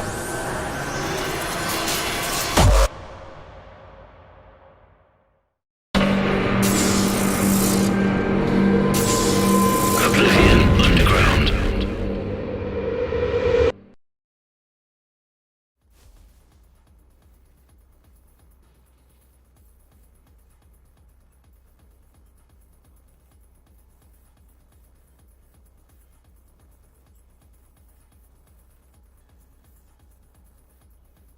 Try now? No, it's fine. Hello. Yeah, Yo. it's good. It's good. Yo. Who's saying Joe? No sound, Joe. Sound? Joe is not sound. Why is everybody saying no sound? It's just the microphone down. Okay. So yeah, good small tips from Death Machine there, and also a good piss break excuse. Gated reverb stuff. Awesome. The sound is good now. Okay, great. So I guess we can get into our next section. Antone says, where did you get your t-shirt from, Greg? Oh, yeah, like this. Nice. Good things come to those who fuck shit up. Nice. Safe. That's good to know. old skate shirt. I think it's like hundreds or something like that or whatever. Got to sort insert Gore out with some heavy booze. Hang on. What was that? Is he gonna... He's got to insert something into something gory because he's heavily drunk. Like, yeah. He's got okay. Is he getting his cat drunk? He's getting putting some kind of fucking fist on. Butter fist, mate. Butter fist. All right, so I guess we'll move into the next section. Let's talk a little bit about... Right, let's go. You guys and us. And yeah, you haven't missed anything, mate. All right. So... before we get into like what we're doing now, I think it'd be interesting to talk about where we came from and where you guys came from and how you guys all met each other and how we all met each other. Where the fuck did Mike come from? Where the fuck did Mike come from? Mate, it's your fault, Greg. So how, like, take responsibility, Mike. Because we go back like 20 plus years, right? Yeah, man. But the first people to know each other was you and Greg. Yeah, man. And you met each other in Rill of all places. So well, yeah, like how did that happen? How did you start, Mike, and how did you meet Greg? Like, well, he probably doesn't remember. Like, but no, I can't. I actually can't. Yeah, because it's at least 7 decades ago for him. Right? So, like, at least. So, like, So I lived in Colwyn Bay, which is the town next to Rill, and the center of the universe. Well, it was. This is the conversation that we need to have. Like, and I've wanted to have this with you for ages, but I thought I'd save it for this. But so nothing happens in North Wales. It's the arse end. That's not true. Colwyn Bay, they give fucking cigarettes to monkeys in the zoo. Yeah. That's well documented. So to say they do nothing up there is just simply not true. All right. Well, it's the Dark Ages. Do you think small towns in the middle of the UK are like the Dark Ages? The weird elbow of the UK is North Wales. And nothing really good has come out of there. Even me, I've come out of there. I'm not good. but you. So around 13, 14, when I was that age, Steam started, and that was in Rill. And the reason we knew about it was because one of our mates' sisters was DJ Dare's little sister. So that was Leon's sister. All right. And then is that Leon that used to live with you, Greg? Yeah. All right, wicked. DJ Dare. Yeah, man, he lived in Old Absolute Colwyn. legend. I miss Leon. Yeah, Leon's a beast, mate. Yeah, he's a beast, mate. Yeah. But anyway, at 13, 14, we'd go to Steam, and look, Steam was a night that. It's never been repeated since. It was a weekly hardcore techno rave that brought 400 to 500 people for a good couple of years, with Nays and Blue Urn every week. Every week, weekly. This was fucking crazy. You can't fathom it with any other type of rave or even club night these days. Every single week, it was crazy. I met Mad Emma there. I met Addy UEP. But anyway, I was 13, 14. Our mates, we were all around that age, and we'd wear Ben Sherman shirts thinking we'd look older to get in. And I'm just, mate. But ones that were too big for you as well. Massive, absolutely massive. I had one of them. Ben Shermanators. Yeah, mate. Which we'd buy from discount stores on the way to Greg's record shop, which was in Rill, Third Planet, and we'd buy poppers from the incense store around the corner from the Oxfam and your shop. And then we'd buy Ben Sherman's to get into Steam later, going, yeah, we'll definitely get in. We look well old. But then we'd in the daytime, we'd go and hang out in the shop, which was it, mate. It was hanging around with your heroes. And then we'd go to Steam, we'd get in because it was Jason's brother on the fucking door who didn't give a shit. So Jason Easy, yeah? Yeah, Jason Easy's brother would just be like, yeah, you fucking knobheads, come in. It's even on tape. Like your shirt. Yeah, it's even, laughing at us. I'm wearing cord pants and shoes. But there's even shouts on tapes goes out to Mike Teknoist, you're too young to be in here, too fucking young. Watch out, watch fucking out. Years and years ago, and Andy Infrared came up to me at one point and was like, "You're Mike Teknoist from that fucking shout out to Young to Be in here." I was like, "Yeah, Steve." Andy Infrared, whatever happened to him and his jaw? He's still making tunes. He's still going. Yeah, he's still going strong. Yeah, man, he's chewed off 50 eyebrows.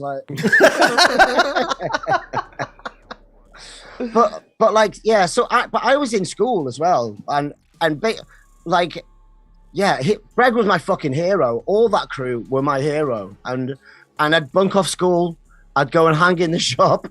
I failed history from just hanging around. But I passed history of hardcore. But I failed history in school. But I just hung around it in Third Planet, and that was that. And then I think I hung around long enough, and then when you moved shop. And then I started putting on nights, under 18 nights, we'd book you and stuff. And we'd get screwed over by the fucking club owners of Clubs Inc. in Rill. They were like, oh, these guys are literally 14 years old trying to put on a rave. We're going to charge them loads of money. And then when they can't pay, we're going to keep their records until they can pay us. And we were 14 years old.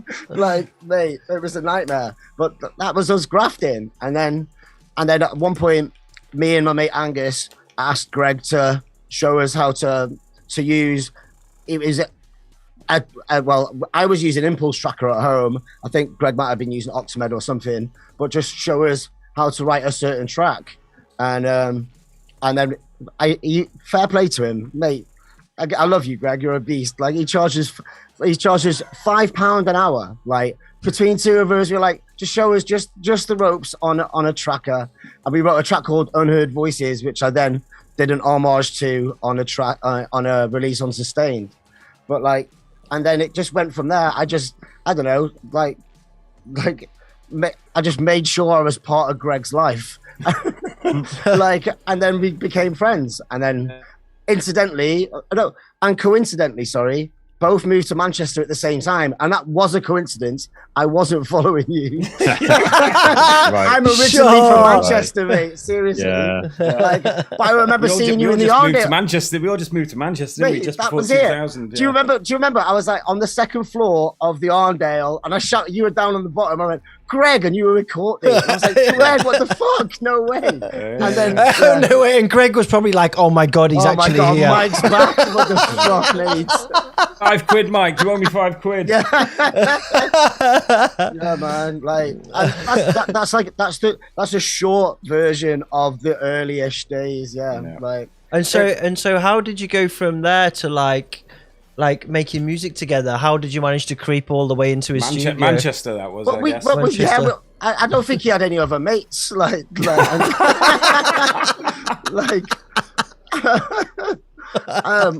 I was £5 an hour to hang out, like. Yeah. Well, I'll tell you what, right? Okay, like full disclosure, like, and like at the time, do you remember? Oh man, maybe not full, Mike. Yeah, come on, that's a good shout. Partial disclosure. Yeah. So do you remember? I used to. It doesn't matter actually. I think that's going to happen a few times tonight. Yeah. We've got a few B stories, right? Yeah. Look how you've grown, Mike. Look how I can stop my mouth sometimes. So what? Tell me about. Let me try and drag it onto some kind of rails here. So, don't say rails. How did you end up making your first tracks together? I mean, like, was it Chevvers gave us this shit episode of Doctor Who? Doctor Who. And look what we did, mommy. Yeah. Well, to be honest, like. We got that from Brighton, didn't we? We went. I think we went down to Brighton. Yeah, we were down at a Wrong Music Night or something like that. And but before that, we were just in a similar vibe, and we were just wanted to just make tunes all day, every day. Yeah, and that's literally all we did. I'd turn up, and then we'd just sit and. Yeah, just jam out, just jam out. Yeah, it was chopping breaks beyond in acid. Like not on acid, in acid. Like and on acid. And on acid. Yeah, man. There's a few horror stories. Yeah, but like, what I would like to go at, like make a point of is, like, how mad is it that Real, like, of all places, I know there's many arseholes of the world, and hardcore comes out of most of them because, like, council estate struggle and stuff. But like North Wales is so detached from everywhere else. Like, the Steam was every week.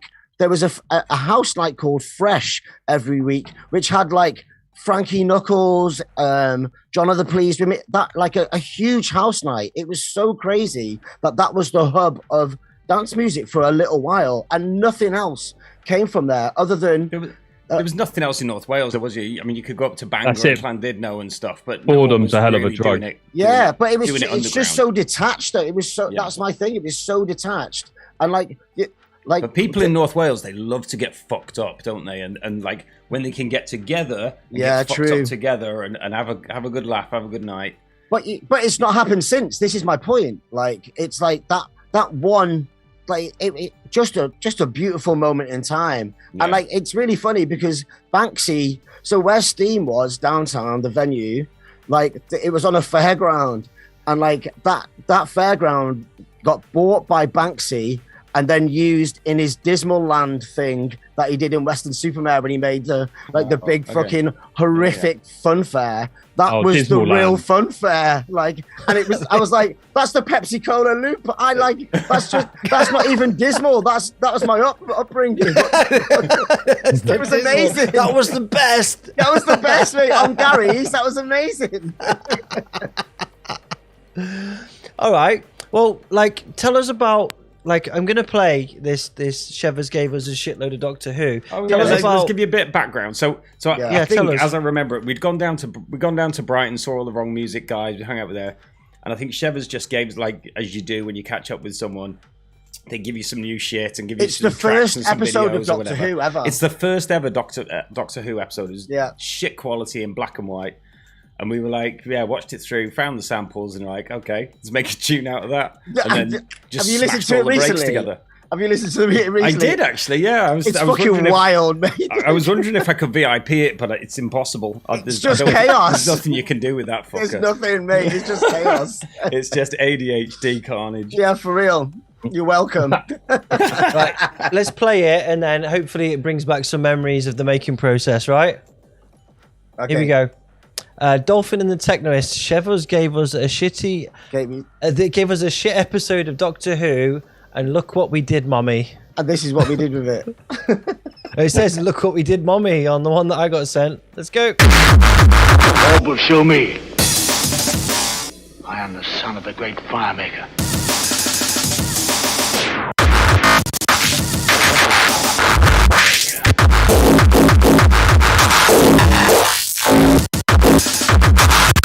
The great firemaker.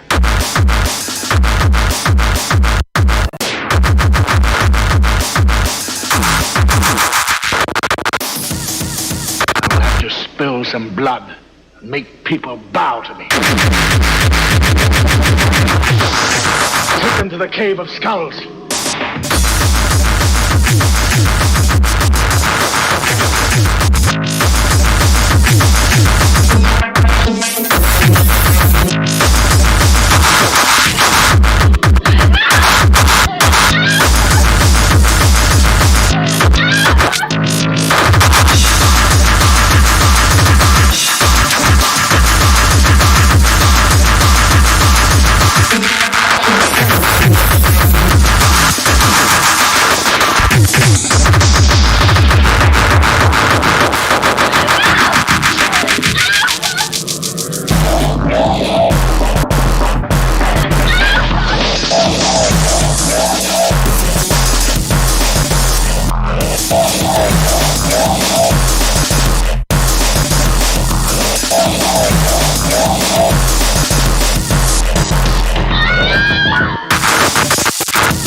Bow to me.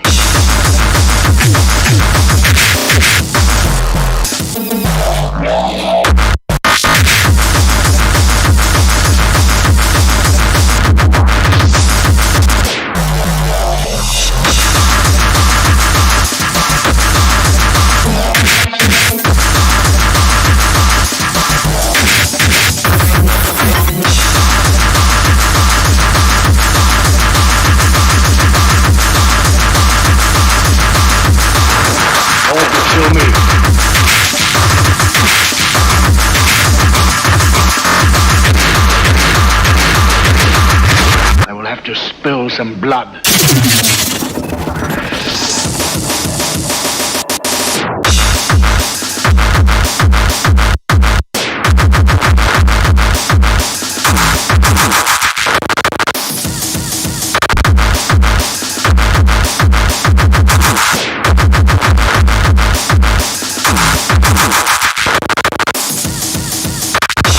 All but show me.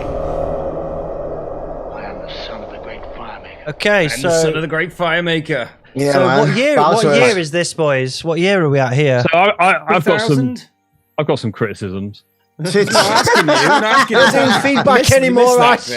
2005, maybe 2005. It's on Rebel-Scum, like maybe 2005. Yeah.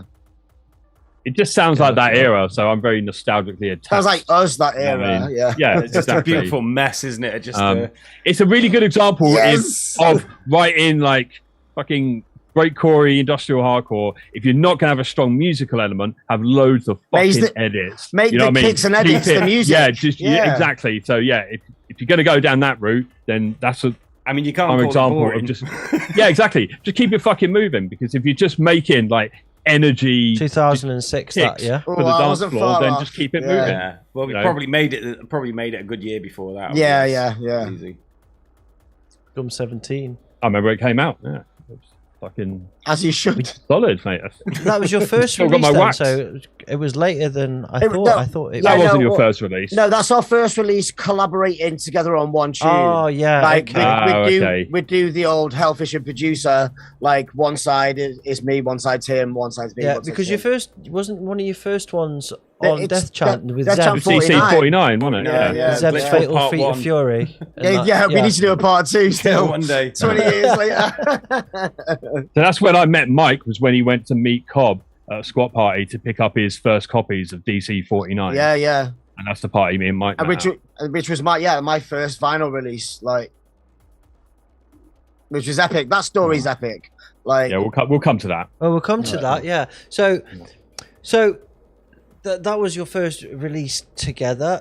Thanks, Dan Page, for the sub. You should have already been subbed.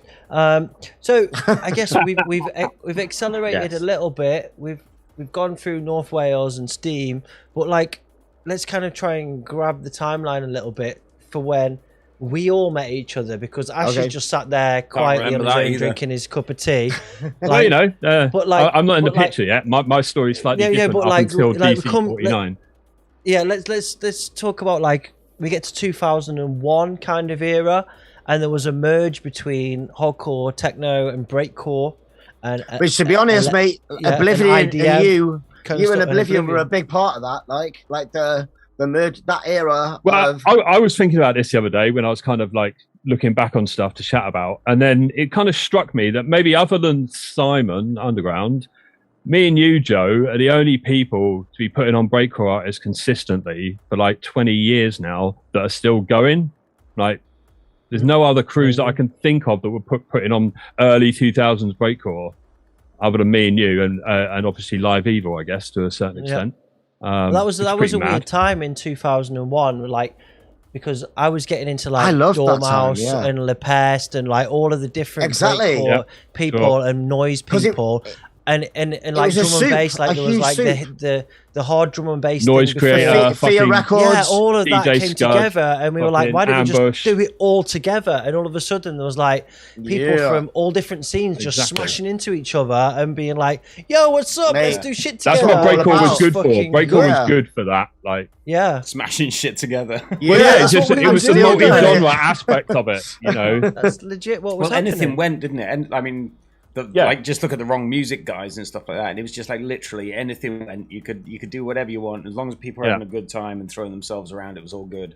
Yeah, but even really early on, how diverse breakcore was in terms of its sonic palette, from people like Scud to Drop the Line, to Lynn to early snares to obviously the Wrong Music movement went in a different way, but it was all still breakcore, but it was just, I don't know, just a big melting pot of fucking everything. And it brought a lot of scenes together that maybe wouldn't have otherwise met, which I'll be forever grateful for.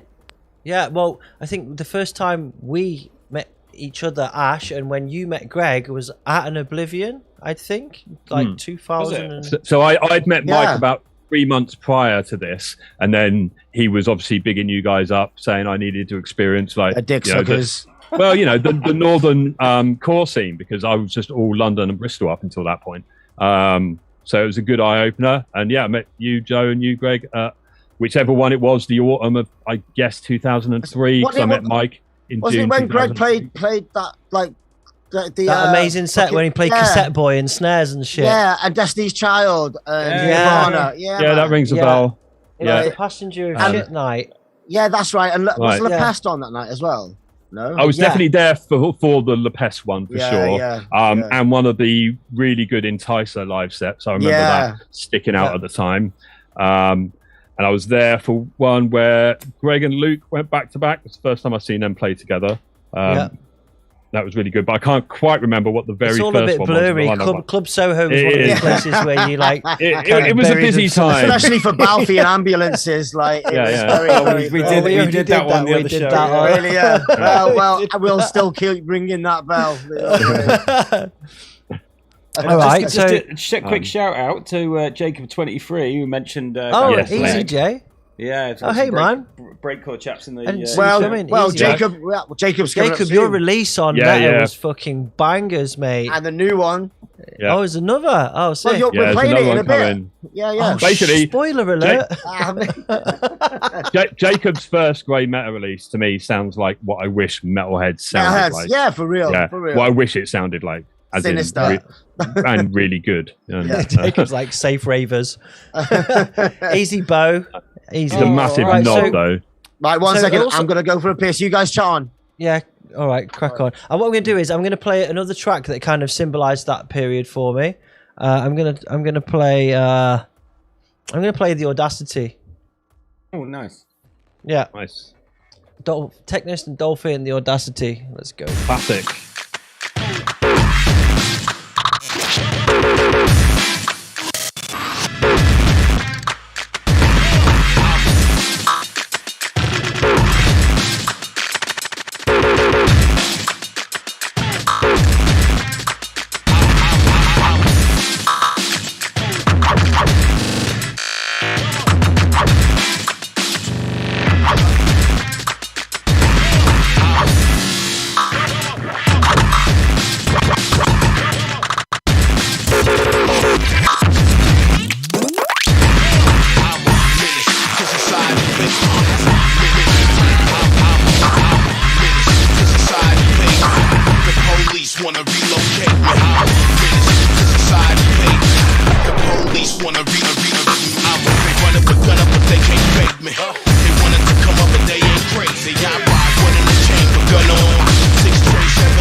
man. So, right, before you get on this, like, this was one of my favourite tunes for a long time, and it was one of those tunes that you guys didn't put out. Like, so I had this fucking, I had the, we'll get onto that other one after. Sorry. I had a few tracks of you guys that were like, that never came out, and this, and another one, and Mixmaster Mike, which we'll talk about after, was the ones I would always drop in a set without fail. Fucking monster tracks. Yeah, and then you finally brought it out, and fucking, it just symbolized an era for me where all of that shit happened. Like, and anything goes, right? Way too much ecstasy. Around, have fun. Yeah. But it's still sounding slick, though. It sounds Like through that sure. period, we did so many shows together, and I saw you play that tune so many fucking times. I literally cried every time. But literally, like, the best time I ever heard that was the Muddy Glade that you two played. Yeah. Right? And we played after like Snares, didn't we? It had been an absolute monster Shit of a weekend, just like of perseverance and fucking, 12 acid tabs. Oh, it was fucking heavy. And I just remember being on the front barrier, watching you two like do your set, obviously, and play that tune. I think I was there with Carly, Hardcore Chief. Yeah, I can't remember Chief if was there. Joe and Balf were there. I can't remember. I've got a funny feeling you may have been, but I may have imagined that. I don't know. It's a long time ago. But honestly, I was so fucking proud of you two, and then playing that tune, like that was a moment to fucking hear that tune. Larry, somebody's just written. That's the in last the chat. nice thing I'll ever say. Somebody's just written. When I first heard this in my life, I'd be watching these artists with weird Mexican clothes on in a stream getting pissed. Well played. Yes, we are, bro. It's a fair one. Predictable, if anything. Breakcore was fun. And you can blame Breakcore for that. For all of it. Yeah, for all of this. All right, so and to keep us moving, so we all kind of met through that stuff, and let's talk a little bit, because of this kind of era, like, we were going to North and we were going to various different parties, but there was a very important place that we all went to, and it was called Corpo, right? Corpo, baby. Yeah, we had some good memories in Corpo. Yes, gas, yo. So a few people in the chat might not know what this is, but this is like quite a famous place in the UK for after parties and things like that. Yeah. And it was the house of Antones, who's probably still in the chat. But we all went there and we had like sessions for days and did really bad stuff there. And amazing stuff for you on about. Yeah, amazing. So like there's a few stories of like you and Dean and Ants in the chat going, whoa! So there's like stories of like you and Dean CS gassing each other. CS gassing each other. Yeah, man. Yeah. Like, that story's point blank. Point blank. Mate, so, do you want the full story? We can do the full story. Yeah, go on. Go for it. So Kat, you remember Kat? She got CS gas. She brought it back from France. No. And, me and Dino were doing gnarly stuff constantly. It was somebody's girlfriend. I think it was Ant's girlfriend was working as a copper or something at some point. Anyway, carry on. Mate, no, it was Kat. This may or may not have happened, by the way. Disclaimer. It allegedly happened. Yes. And so me and Dino did this a lot. I will if you will. Like, that was our after party thing. I will if you. I bet you won't do that. I will if you will. Okay. We'd warmed up to this already by like licking the ignition on a gas on the stove, thing, on the hob. The electric spark that lights. And we were branding each other with forks. And branding each other with forks, weren't we? Like, heat a fork up and then brand yourself with it. Didn't you also lick a turd, Mike? Did I imagine that? Didn't you also lick a turd? That was a different after party. That was a few different after parties. Yeah. Actually, Mike. So I was in the car coming back from the gig on Sunday, and Flores said, "What's the weirdest thing you've ever seen?" at an after party, and I said, I think it was probably Mike eating someone's puke out of a toilet. It was Carly. Carly's puke. I was there for that. That was in your flat in scooped Manchester. it out. I said, "This is how much I love you," and I started eating her vomit out of the Scooped toilet. her puke out of the toilet. And that's it. I witnessed that. I can verify that to be true. Yeah, we did many big up, Carly. I love Carly. And that's how big up, Carly. I'd eat her puke today. I'd do it right now, straight away. Yeah. So there was, send her a text and say hi, there was the branding. There was. I've actually got some pictures. I've got some pictures. So the CS gas thing. So like me and Dino, obviously we went outside, and like I held it out in front of both of our faces, and then sprayed, and it got me too much in the face. And Dino, being the fucking solid, absolute beast of a guy he is, I dropped to the floor, and he went, "It got Mike too much," so he picked it up and he did himself, like just to be my brother, like. And we both dropped to the floor. Then Ant ran out to see if we're all right, like, and then he walked into a cloud of CS gas, right? And nobody knows what the effects are. So, but he walked into a cloud and he drops. Then is it Jay, his brother, ran out to see if he's all right? And man. But then we was all there, but then everyone started going inside. We were joking. Like Jay walked out thinking we were joking and sprayed all over us. And then brought it back into the house, and the whole somebody's like, "Oh, you gas. think it's bad?" And like they were leaned over and sprayed it up into their face while they were down. And then they dropped. And then I was like, "I need to get this off me." So I remember going in the shower, and then a hot shower. Like a cubicle, a hot shower just makes it burn like fuck. And I fell out with like a pill willy, going, a pill willy. Like, seriously, mate, going, help me, mate. Like, mate, it was fucking mental. I remember about 2 hours. For about 2 hours, the whole house was just no. It was worse than that because. Yeah, the whole my headphones. Yeah, the whole house was choked out, and because after it had all passed, and we were all DJing and that, because we used to DJ for hours and days. Yeah, and my headphones got contaminated with CS gas, and so weeks later, you messaged me for 6 months later at least. Every time I wore my headphones, my neck went numb on one side, and eventually all the plastic rotted away. Yeah, fuck me, man. Right, so I've got some pictures just to give it a very small impression of Corpo. Of my pill willy. Right. Right, here we go. What have we got here?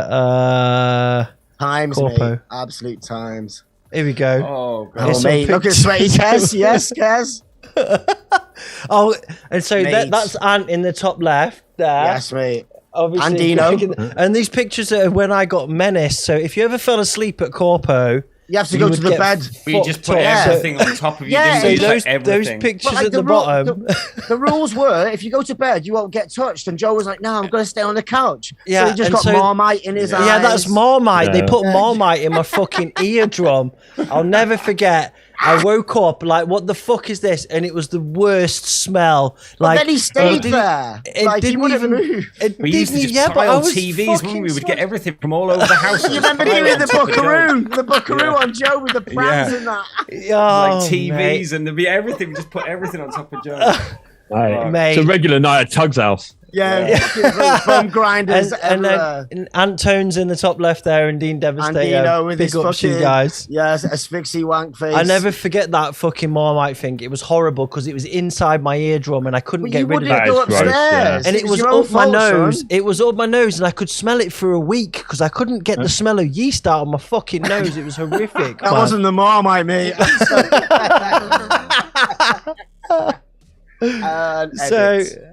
So yeah. There we go. That was Corpo. I think we did it fucking justice. Yeah. Oh, the ramps. I used to make ramps, didn't I? Ramp technician. Yeah, we used to slide down all the the stairs. mattresses because it had this really long set of stairs, and I'd put mattresses all the way down the stairs and go build jumps and stuff. And people would throw themselves down the mattresses down the stairs, take off down the jump, and me and Dino used to do the floor is lava and get right up to the attic from the kitchen without touching the floor. Yeah, we'd climb from the We have to get upstairs. Climb up the outside of the house, up the drain pipe through the window. These are great memories, man. Wow. Yeah, man. Like, for real. Oh, anyway. Fucking hell. Good So times. that was Corpo, and that was an important part of our friendship. Like, a really for big, real. important part. Yeah. Bonding. So I guess we go around to like now, like, because Corpo was a little bit before when you and Ash met, but you and Ash met at the Kraken party, right? Thankfully. So let's talk about that. The Cracks party, sorry. Ash, you go ahead, mate. Okay, well, me and Mike originally met on the Planet Mew forum back in the day. God, I remember the Mew forum. Like, Snares which and was everybody. like, I don't know how you guys feel, but I owe so much to that forum. For like, real? the people I met like through there was unreal, and that was the perfect platform to get started in any kind of like career in this argument. Field. Like, so our friend Mike, who used to run the Crack Nights in Reading, wanted to put on a big dirty squat party in London featuring all the heads from the Mew board, which he managed to pull off. Joe's phoned the flyer up there. Stupid lineup. I was playing as Boet back then with my good mate Rory Randomoids. Yeah, in the middle. And just when we got into the warehouse before any of the music started, we were just milling around. I should point out this warehouse was like an old like cash and carry type thing. It was just old generic shop stock. It was like water pistols and millions, like crates, just like pallets of crates millions, of toys sweets, and everything. millions, like, it's crazy. So me and Mike were just waiting for the music to start, and we both found ourselves sat on the same pallet of toys, and we just started chatting, and then we worked out that we actually knew each other. I was Romanian war child. Yeah. And then we've been fairly inseparable since then, really. That's where Cobby brought Def Champ 49 to like and again, that was my birthday, but we met on my birthday again. Yeah. So I remember at the gig, you gave me a CDR of Def Champ 49. Yeah. And you gave me a CDR. Specifically a CDR. Showing your age there. And we basically, me and Rory convinced Mike to come home with us. So basically, him and her that shall not be named, with the car behind us. He was listening to my CDR. I was listening to his CDR. And we were punching out the window. We were hanging out the window in West London, driving around, just fucking fist bumping. So I was listening to Section 20. He was listening to Def Champ 49, and we were both hanging out the window, punching the air to it, like to the tunes. And we're just listening to them, man. And then we just hung out of mine for like about 3-4 days. In fact, I had a show the next day doing an audio visual thing in town somewhere, some weird fucking gig you used to have back then when there was no fucking genres and everyone was just being odd. It was brilliant. Still doing that, baby. So that's where we met at that squat party. That's where we met Cobby. That's where I met Cobby for the first time. Shipmat, Chevvers, Kid 606. Yeah, Henry destroyed your living room. Do you remember? More than once. Yeah. But he's destroyed his own sets way more. So I'll let him off. He's fared worse than I have. Bless him. All the Japanese crew were there. Adadat and all that shit. Such a meeting of melting pots. Just it was unreal. It was like people from Japan, different electronica strands. It was crazy. All pulled together. Good chunk of us became lifelong friends after that one night. So it's mad what going to one fucking squat party you can do to your life. Yeah, for real. and it wasn't. It completely changed everything for me. You know, it wasn't that long after that you and Charlie and that played fucking Oblivion. Like it was literally months. Yeah, so I think I went to 1 or 2 Oblivions a few months after that on my own, and then Joe then booked me. I think maybe the next year in the May. And then we had another booking in Norwich the night after or 2 nights after. So I went up there with my Adverse Canberra crew, which was the original London crew that I was with that did Nights of Awesome Power. And then we came and played for your guys, went back to fucking J Autopsies. My mate pissed in his sink. And in his sink, do you remember that? We'll say no more about everybody's states there. Like, I remember he was stood on the kitchen counter, wasn't he? It's like you can't piss in a kitchen sink. Like it's just too high, so you had to go and stand on the kitchen counter to piss in the sink. I didn't prepare the flyer for the Oblivion, but this is the Night of Awesome Power thing that you booked me at. Yeah, what a night! This was again. This was another important event. It's the first time I met Luke. And this was synonymous with the clash of hardcore and breakcore, right? Yeah, I mean, for real. That's exactly what I wanted it to be. You know, you know me. I've always done multi-genre nights. Ridiculous lineup. Dan Dormouse throwing mustard into the crowd. I mean, I could talk. I could talk for about an hour about Dormouse that night, but you had him on recently, and he's turned his shit around. So I'm not going to bring up all that old shit. But yeah, the booze got him. as it could get quite a few of us. But yeah, no, that was an amazing party. Like, that was the biggest party I'd ever put on at that point. And I remember being at the back of the main room at SE1, and it was fucking rammed. And Luke was playing, and you know, I'd only just met Luke. He was my absolute hero at that point. And I think he was playing something off what was it, Interpretations SCUM 10, like the Joshua remix on there, or whatever it was. Around that time, wasn't it? Wow. And man, I was just fucking blown away, just seeing like 500 people just tearing it up in like 2003. And when next door was an MC convention for a drum and bass night with like 59 MCs. I forgot about that. I forgot about that. It was an underage garage night, right? So it was like loads of fucking South London kiddies. And they had like three riot bands called to their party in the same venue on the other side. Like, SE1's massive. If you don't know it, you can be miles away from it. Yeah. And the owners afterwards just like, man, your music is fucking insane, but you were the nicest people we've ever had here. You know what I mean? Like, we just had some garage kids just trying to stab each other on the dance floor. London, yes. London, good old days, home of the brave. Balham. Yeah. So I guess this is a good segue into your first track together, which was Versus Unleashed, right? Yeah. No, that was Lepers on Gary's. Have I got that? Lepers on Gary's was the first one, which went out on collaboration. Okay. Again, we did do it's only the first one that got released. It was the first one that got released. Whether it's the first one we wrote, I really have no idea now. We did like a year where I lived in his attic with him, and we just wrote loads of tunes. Like whatever was the first one, they came out over a period of about 2 years. Yeah.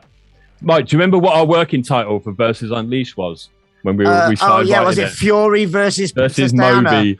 Fury versus Moby. Fury, yeah, because it's like the nicest person, the gentlest person versus Brian Fury. And we were going to do EPs on like Fury versus Moby, Fury versus Princess Diana. Right. Well, let's play Scheme Boy and Teknoist versus Unleashed. Let's go. Pick up yourself. Hey, fucking good, man.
Yeah, man. Big tune.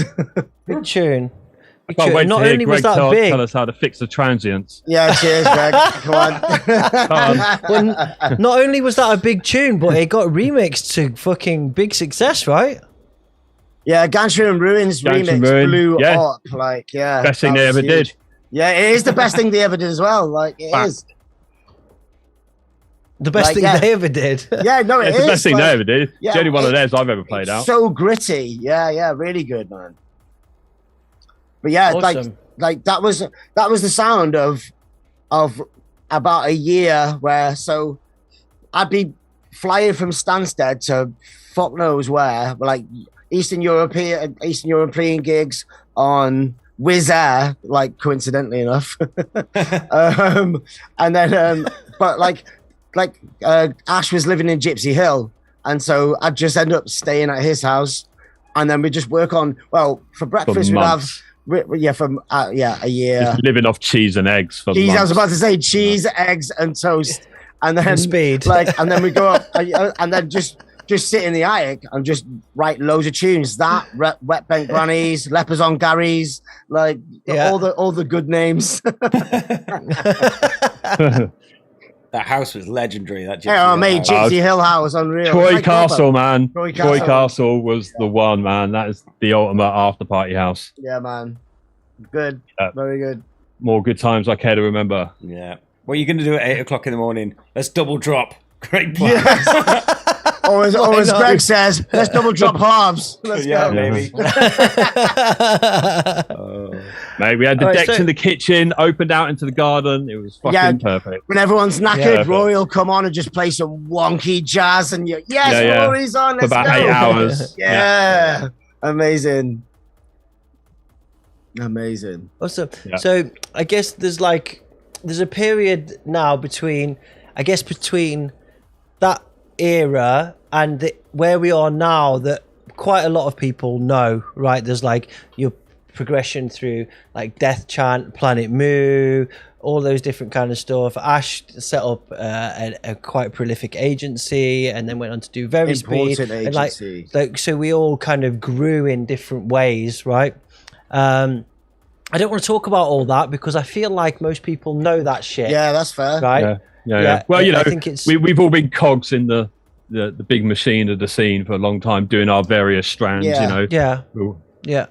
Well, so I want to kind of because I'm looking at the clock and we're waffling and we're going for a while, but it's not a problem. People love it. Look at it. The numbers are through the roof. I want to I want to kind of drag it up to where we are now. What are you doing now? Let's talk about now. Freaking out every day. Look at me. So, I would be if I saw that in the mirror. So, should we talk? Let's talk about your recent events. Okay. Yeah. Let's talk about your birthday party, Mike. Yeah, because that was big, right? My birthday party that Ash did all the fucking work for. All of it. All of it. All of it. All of it. It was amazing. And it was really good. It was good really getting back in the sweatbox. Exactly. It was really important, because it was at the end of a period of lockdown. And it's like, if you look at the flyer, it's like me, Luke, Ash, Ben Algorithmic, Machine Boy, Sean, Azrak, and so the core heads. But then we've over the last few years we've connected with a few other cliques, like the Slugwife crew, Big ups. Yeah, and Ben Pest, Jerome Hill, and so we just merged things. And again, it's in a similar breakcore type of way. Bring those scenes together, and because they work exactly together. And we all like different shit, there are fucking events you can go and hear the same thing all night and they serve their purpose, but and other people are doing that, and we want the variation, exactly. And it was really good. It was really important, and I can't thank Ash enough for doing it, to be honest. You can keep trying. Well, I will do. I will. So it was a massive success. I know how stressed you were about it, and I think you bumped the date once, but we've all bumped the date in this era on different things. Exactly, right? Yeah. It was a bit stressy, but to be honest, like it wasn't too bad. And as I said in our little preamble earlier, out of all the events I put on, like, I mean, the plan went flawlessly. I literally can't complain. No one got ill. All the artists made it. Like, you know, it all went on time to schedule. Everyone behaved. No one got thrown out of the club. The staff were cool. The venue manager was cool. Everyone won. Like, it was victory in that sense. It was great. You know, awesome. Which is good. Like, so it's a good taster. That was a good taster to remind people of. Again, Bristol's got an underground and clubs are coming back. And so then this week, like Ash's socials night starting on Friday. Like it's on fucking Friday. I forgot. I know. Like, it's come around so quick, isn't it? Yeah. So now doing a monthly night last Friday of the month in Bristol at the Red Lion, which is very handily about 2 minutes walk from both mine and Mike's house. Mate, it's literally the end of Not that we did that intentionally, of course. So the idea with this is that you're going to do a monthly thing, and you're just going to roll with it and just go with it, and have dedicated crew that are going to just keep it pumping and try and do something different slightly different normal themes every time. Yeah. So it's going to be again, you know, my trademark in terms of being a promoter. It's going to be fairly multi-genre. The first one's pretty tear out with everyone, but even then, there's going to be quite a lot of variation. But I really just want to sort of get some momentum going, get everyone used to gigging again, get punters used to going out, our crew just hanging out in a public space again in Bristol.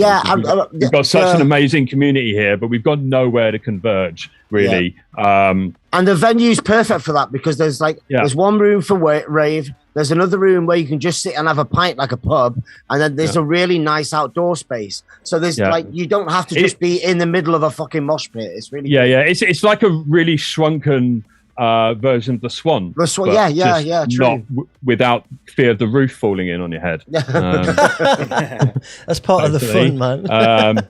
Yes. Well, you know, there is an element of that. It's the best club that ever existed, this one. So that's your first one. I'm super excited to get that going. So the first one's this Friday, which you've got up there. Fairly breakcore heavy, but not exclusively. Anorak's doing quite a electronica acid set, which is going to be just beautiful because he's John. Outrageously good. He's amazing. And just trying to give some gigs to some of the up and coming people, like, you know, we mentioned Chef Bozwan earlier with her Caligula crew. And Gizmo. Getting Gizmo out of retirement. You know, he's been out of the game, had one a of the baby. most underrated artists you've never heard of, probably. He's one of the best breakcore guys this country's produced. Unreal. Really? That's so big talk, man. Everyone's super hyped. Exactly. This is the point. Yeah? Exactly. You need to go and search out some Gizmo stuff. It's fucking tight. Musically, mate, it's so good. It puts a lot of us to shame, to be honest. Yeah, he's one of those guys that the UK doesn't make too much of, which is that kind of Michael J. Rocks. Yeah, kind of like a nod to the French breakcore, to the peace-off sound. Okay. But with just very much more of a UK rave, tongue-in-cheek flavour to it. Like with real genuine musicality to it also. Yeah. Got that IDM edge, a bit like Michael J. Rocks does. Yeah, awesome. Awesome. So that's going to be really exciting. And then we're basically, so like I said, we're doing that last Friday of the month. We're going to run them to the end of the year, see how they go. And if they haven't bankrupt me, then I'll carry on next year. You've got the next one here. The second one, which is the weekend after Bolter, we've got you down, Joe. Yeah. It's going to be fucking sketchy maybe after a full week of sesh, after Bolter, and then staying in Bristol for a week. Yeah, we'll see. Good luck with that. Yeah. It'll be fine. But stay at Sarah's, you'll be sober, you're good. So it's going to be quite interesting, as much as what Mike was alluding to about us sort of merging a bit with like the Slugwife crew, because obviously Cursor, Fee, and Seppa are on Varispeed. And Ben Pest. Merging with like the Bristol bass scene and mixing it with the breakcore and the harder stuff is been quite interesting. It's logic. I think it's logical, isn't it? Well, yeah, because so many of them like what we do, and we like what they do. You know, people like Kanji and Ritalin and whatnot, and Sample Junkies. Ritalin's amazing as well. Yeah, I mean, Ritalin is just pure fucking rave. I mean, like you know, him and Kanji at Bangface a few years ago. Oh, was mate, one of the it's best unreal. sets of the mate. Unbelievable. So it's gonna be interesting. It's gonna be very, very like, you know, a switch up of a night. It's gonna be very bass heavy for the first half, and then me and Joe are gonna fucking wake all the bass kiddies up with a load of hardcore. Yeah, that'll be cool, man. I'm really looking forward to that. Actually, well, that's the other thing with the nights, because of where it is. It's quite a residential area. The closing time may vary depending on reasons. Depending on how fast we start. So what I've done is I didn't want to book a full lineup where there was a chance someone in the last set was going to get their set cut short. So what I've done is I'm going to do a back-to-back with someone I've never done a back-to-back for, just an improvised set for the last hour, and then we can go on. I didn't know that. Cool. So that's fine. The only difference to that is the Halloween one, because me and you are doing that, Mike, and obviously we've played together once or twice. A couple of times. But that's only because it's Halloween and there'll be loads of other stuff, so I thought we should up the ante a bit. But yeah, basically I'm going to try and just do some back-to-back sets with local people and stuff, or people that are in town at the time, like yourself, Joe. Try and do some different kind of fucking sets and just generally get some momentum going in Bristol and get out of this fucking a community momentum as well. I mean? Like, and just get the scene going again before we all just drown in mediocre drum and bass. Well played, sir. Yeah, well played. That's my speech anyway. So there's the logical transition here from that, because we spoke about Big Fuck Off Rave, is to your album, Mike. You've got an album coming out, right? Ooh, well, let's talk about that a little bit. Well, it matches the shirt by the looks of it. Like, yeah. Bomb it. So so it was meant to come out. Well, I won't go into too much detail, but like, hard drives died, data got lost, friends chipped in to help me pay for the recovery of the data, which is an exorbitant amount, but apparently that's what it costs these days. So fair enough. I've got it back. I literally got it back yesterday, and all the tracks were like 90% done. I've got it back. Tomorrow's my day off, so I'm gonna install everything and then try and finish the album. And just there's no deadline on it, but it will be all of my styles, but in the most big fuck off ravey styles of them. So it's not just everything from like electro through to hardcore, right? Yeah, through to but with fucking fire energy, like warehouse vibes. Yeah, like with everything from the techno stuff. It's not just me doing some like a nod to Detroit. It's big fuck off. You're doing a nod to you, mate. Yeah, well, yeah, exactly, yeah. Like, look how much it matches as well. I'm really impressed by that. It does look well coincidental. Your tour outfit. So let's play a track off it, and then we'll talk a bit more about it. Let's play a big track off it. Yeah, especially to our audience, they're gonna love this. Let's play The Teknoist and Hellfish. The Death Ninjas. We're the Death Ninjas. That's what we call it. Let's go. Yeah. One man can stop it. No. One machine. I am an automaton nuclear neo-human android. You may call me Anna. I am a robot ninja from the planet England who is here to destroy you and free this land from your tyranny.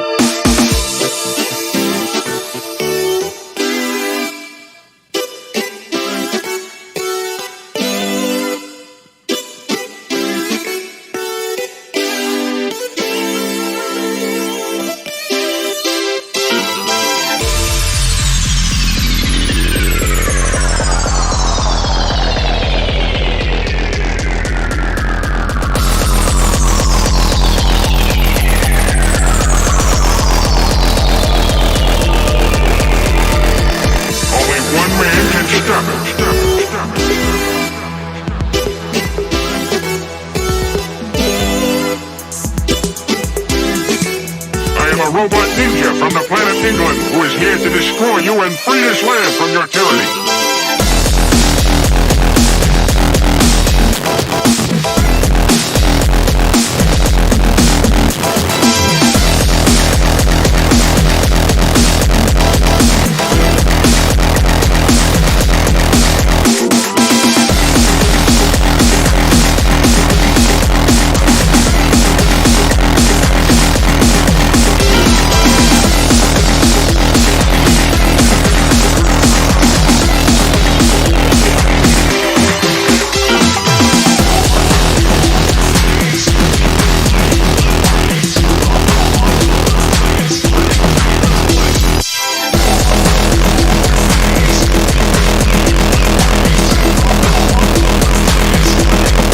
robot ninja.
Yo, Dolphin, sorry, Teknoist and Hellfish, Robot Ninjas.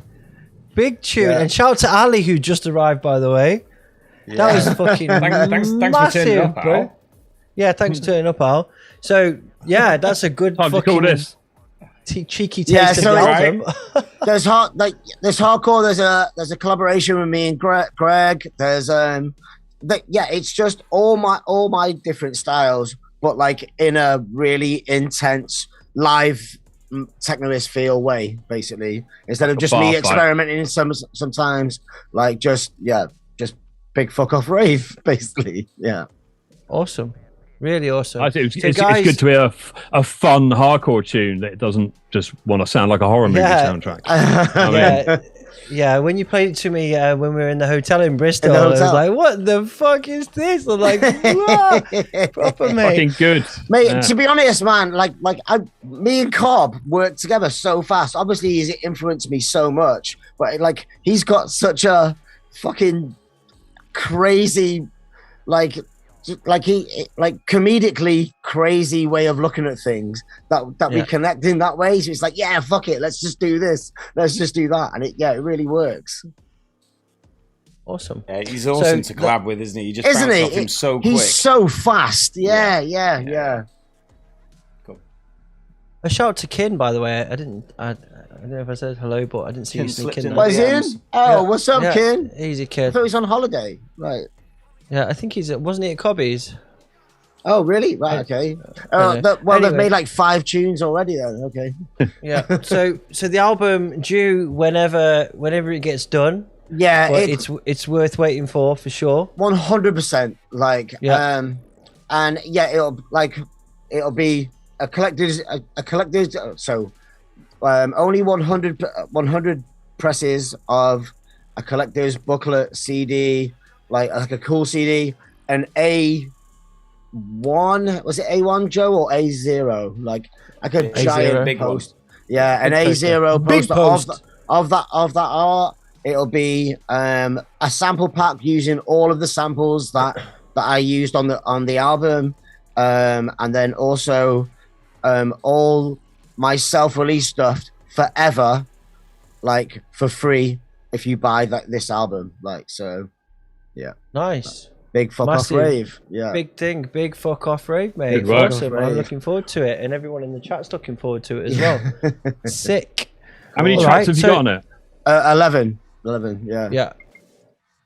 And all the stuff I've heard is fucking fire. They are big, they are fuck off, they are ravey.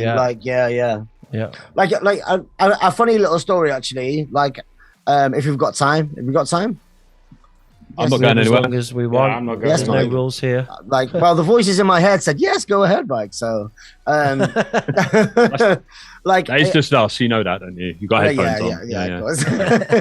Yeah, your voice is always in my head, Ash. Like, wank yourself off longer. Wank yourself off longer. Oh, Ash, no. Glad I can help. Tell the story. Okay. Anyway, I thought that was the story. Anyway, like so Tony,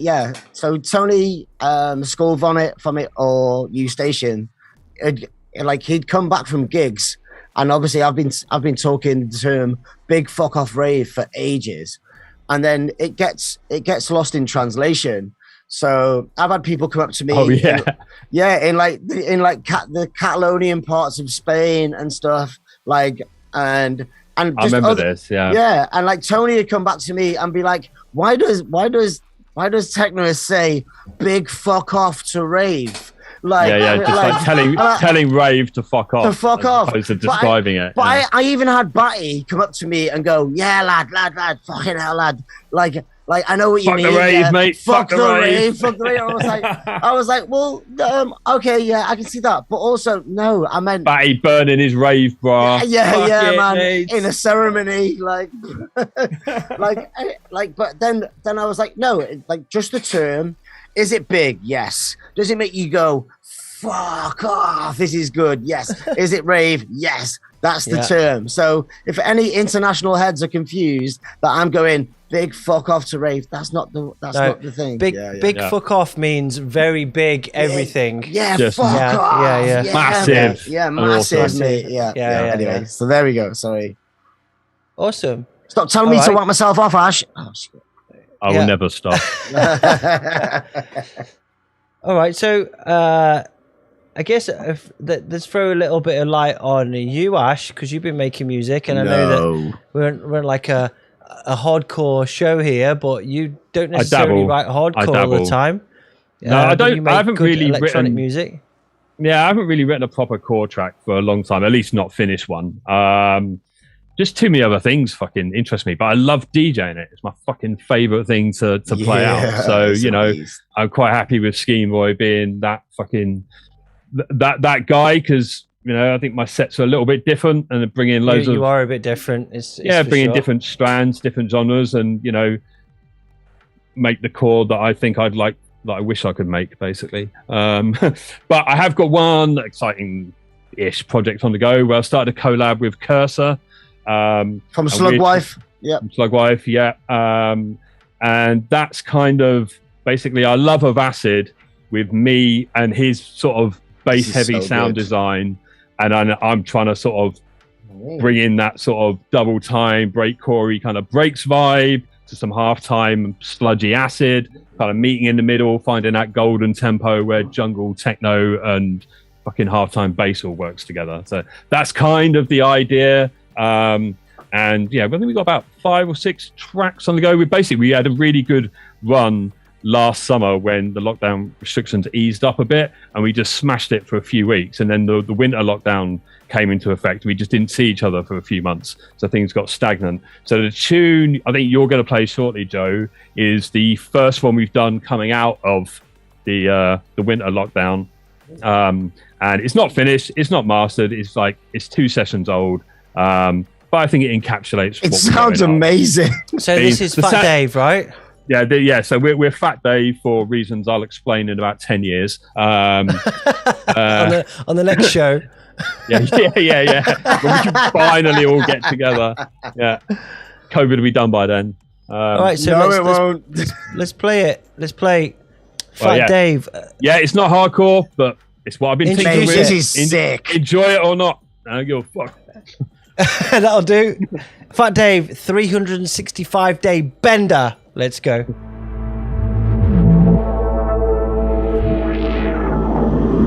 There is only darkness for you, and only death for your people.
Fantastic. Lovely work, Ash. Yeah, like I say, it's good. Still early days, but it's taking shape. We got about fucking mint, mate. No, it's fucking amazing. But yeah, we got about 5 or 6 of them on the go. So hopefully, maybe by the end of the year, early next year, we'll have some kind of a solid EP to throw at you. So yeah, Fat Dave, watch this space.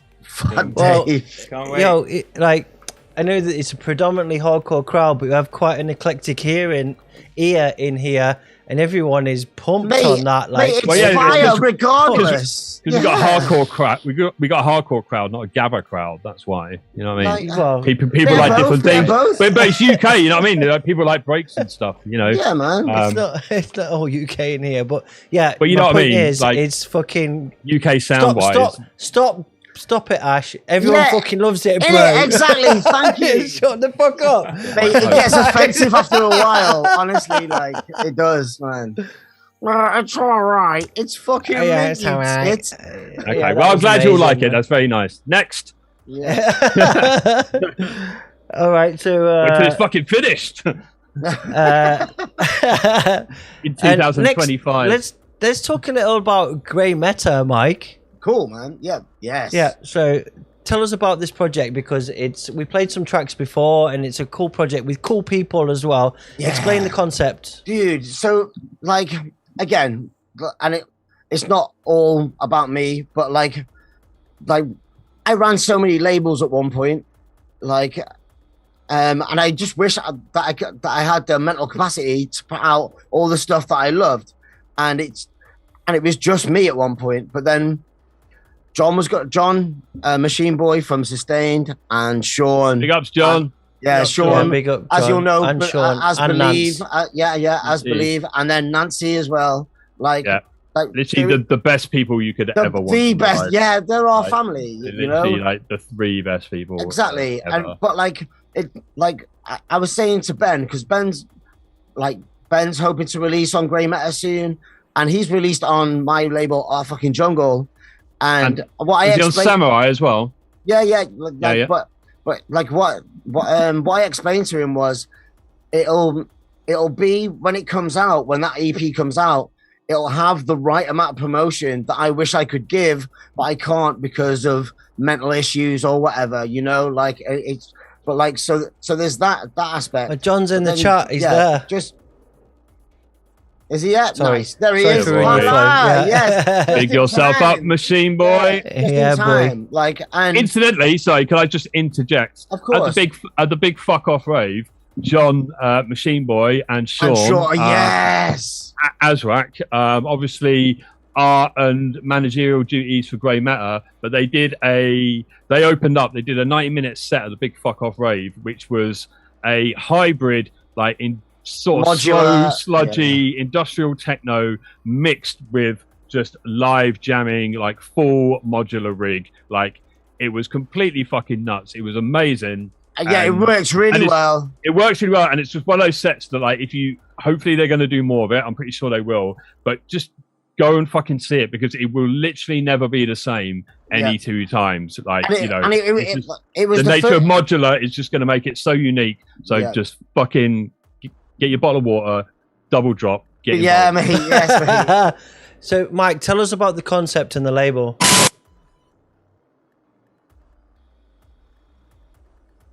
Oh, we lost your mic. You got me? Can't hear you, mate. Oh, there he is. You got me? No? Yeah, no, go ahead. You're in and out. Right. All right, one second. Let me leave. I'll come back in. No, it's fine. No. Oh. Why? I think it's a bit late, Joe. He's gone. Yeah, Mike just dropped out. He didn't need to live do that. Television. There's a lot of things Mike does he doesn't need to do. Bless him. But yeah, fucking big up Grey Meta, Machine Boy, Azrak.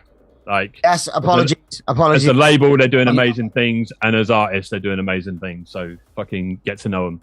So apparently everyone's different names now, but whatever. Carry on. All right. Yeah. Oh yeah. So like, I was talking then about just the ability to promote people that needed to be promoted, and that's my own take on it. but like the collaboration of me, John, Sean, and Nancy, and we've all got completely separate skills, and so like John and Nancy are pretty much they're the organization and the hub of it, and then me and Sean, well, I was gonna say we're both the useless artists, but to be honest, Sean does the art for every release. So I'm the kind of useless artist in this whole thing. He actually does the art for it. But like so Grey Matter, it's the merging of all the things that we've been talking about. It's a breakcore vision of all of techno and music and more accessible types of music, and to be running it with a team, it's such a relief. And I think for all of us, it's such a relief. Mate, it's been so varied as well. Yet all the releases sound like they belong on the label. Just quality, together. And you know what I mean. But the atmosphere, you know what I mean. It's like they all kind of you've work. No idea what's coming either. They're it's so distinctive. You know what I mean. Like when you switched up to the Anorak release. You know, that was a complete leap. And this is the thing. Jacob's release going from your techno one, you know, not many labels are brave enough to like go at all the different angles like that. And you know, that's exactly where I my passion is, I think maximum respect. So we could have started. Imagine we started with just going straight in with a breakcore release. Say with going straight in with the Anorak release. Instead, we went in with my more accessible techno thing, and then drew people in that weren't really into breakcore or whatever, and then now it's getting like the Anorak release and the Jacob release, they're getting listens that they wouldn't have got listened to by the trendy techno crowd or whatever, and it's we're growing that, and believe me, the next few releases they're wild, but also just they're on point as well though. Like again, it's class. It's just it's an honor to be like every one of the people that I'm working with, it's an honor to work with them. It's so good. Awesome. Well, let's play the next Jacob release. Yeah, please, let's do it. So good. I'm going for a piss. Let's go.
And yeah, so we selected this one like for this show because it was the most industrial sounding one.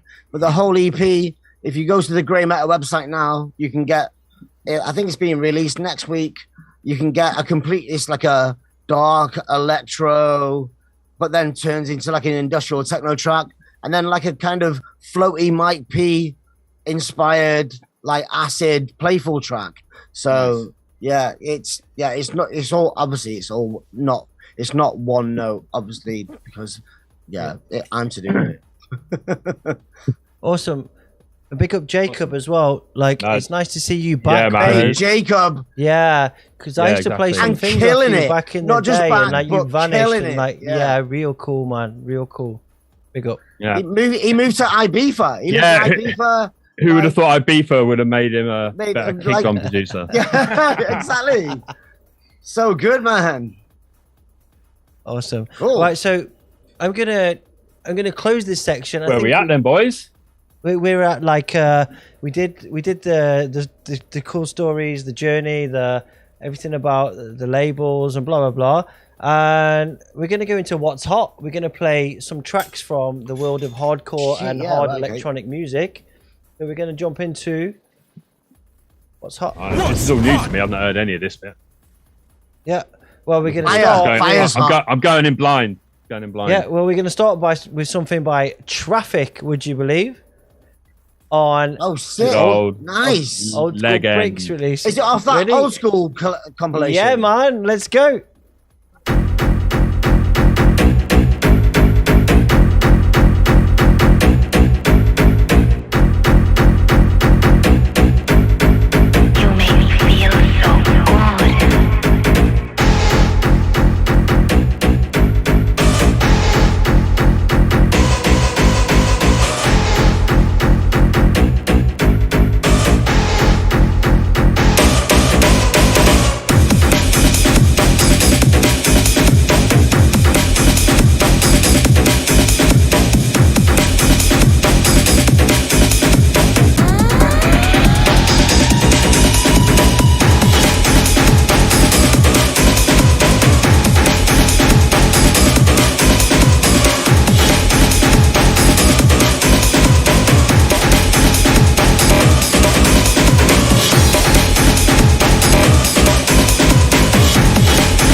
Amazing. Dope. Nah, and I'm gonna wait. Nah, I'm you gonna absolute jump. bad boy. I wasn't going to play this one, but I'm going to jump straight into this other one by Luke on the second. same release. Mate, I know. Hang on, whoa. Let's talk about that track first. Credit where credit's due. No one's going anywhere. Right? Yeah, exactly. That was That was fucking sick. And like, Bad boy. for the record, like old school, making things that are old school, blah blah blah. And like it's a big thing now. Like people like Sully does it really well, but it's all really clinical. Like if anybody knows how to do it, it's not Luke. And this compilation. Those old school breaks, but with actual weight. I mean, actual treat, groove, isn't it? Yeah, because it's a big thing now. Six Music love it, yeah. But that's a fucking warehouse tune right there. Yeah, you know for real, for real. The only reason I was jumping to the next one is because I'm trying to get through the tracks because we've been running for ages. It's safe. I'm gonna jump straight into Luke on the same release, and then we'll go. We still jump into Luke.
It's like he's been to a party or two and encapsulated the whole scene. The walking embodiment of rave. Exactly. The DJ Derek of rave. It's uncanny. It's uncanny. Yeah. Both of those two fucking amazing examples of how to do fucking proper old school rave and modern. And so you can get that on this here. Go and get it, man. I dropped it in the chat before. If you want to talk about UK, the vinyl junkie track's good as well. Yeah, rave. Then this is where it's at. So go and give that some support, guys. Also, like while you're mentioning that XEDOS, that XEDOS track, that is one half of the coalition with Luke. So if you know old Doc Maxi. Yeah, Doc Maxi. Like mate, his tunes are fucking gold. Always gold. Normally, gold. Lucas said he was coming, but anyway. Fucking bangers, big ups. I'm going to keep moving because I've still got content to get through. Chat, talk to me because gotta get through that content. Let's go. I see that. Likes is money, baby. Nancy's in. Nancy's in the chat room. Easy, Yo, Nancy. I see that. It's sure that we're gonna run over. Like, sure that our normal time. If everyone's cool with the us network will carrying shut on, us down. then just no, the network won't shut us down. But if everyone's cool with us carrying on playing, just drop a yes in the chat and drop a like on the stream, and we'll And just if you're keep not, going let us till know that also. Yeah, fucking wherever. Right, Yeah, if you next wanna up, we're gonna bounce, play some. let us we're gonna know. play some. Yeah, when you do a industrial poll, hardcore. Joe, now you can. I'm gonna do a poll. Right, okay, I'll do it. Racist. No, that was inclusive. Like, what you want to know? I have no pants on. Like this. Like I'm Underbro. boiling. Seriously. Hill dick. Yeah. Hill dick. No. There you go. There's a poll. Let's go. Right, I'm gonna play some industrial hardcore. New track from Penta. Let's on go, Heresy. Penta. Let's go.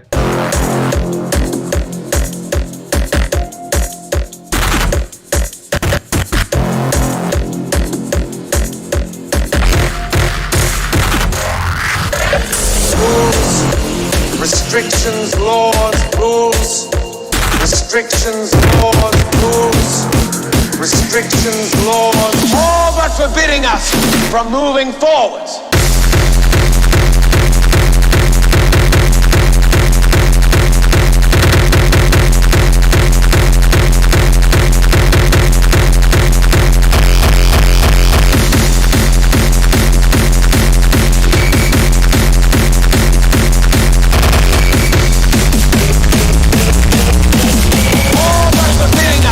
From moving forward.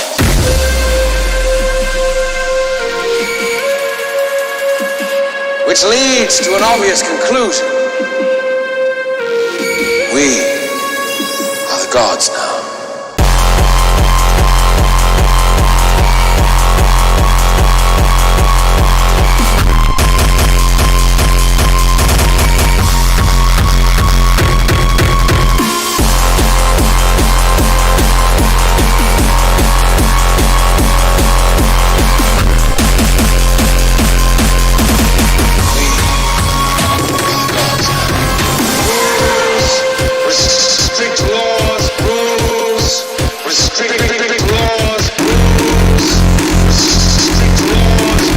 Forbidding us from moving forward. Bring that beat back.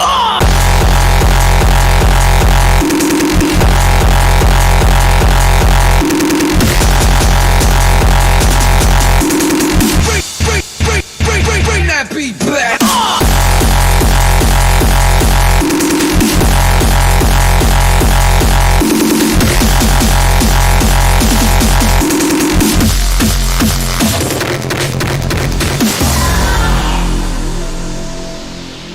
We wield incredible power. The power to transform, to destroy. Rules, restrictions, laws, ethical guidelines, all but forbidding us from moving forwards. These rules exist because the people who created them were afraid of what would happen if they didn't. Well, I am not afraid.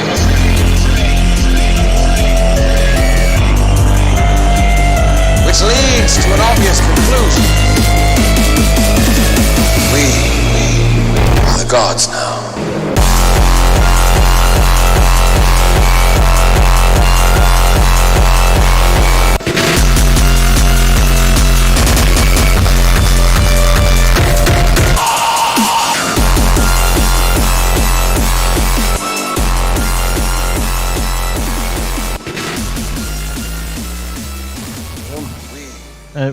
Penta on Heresy.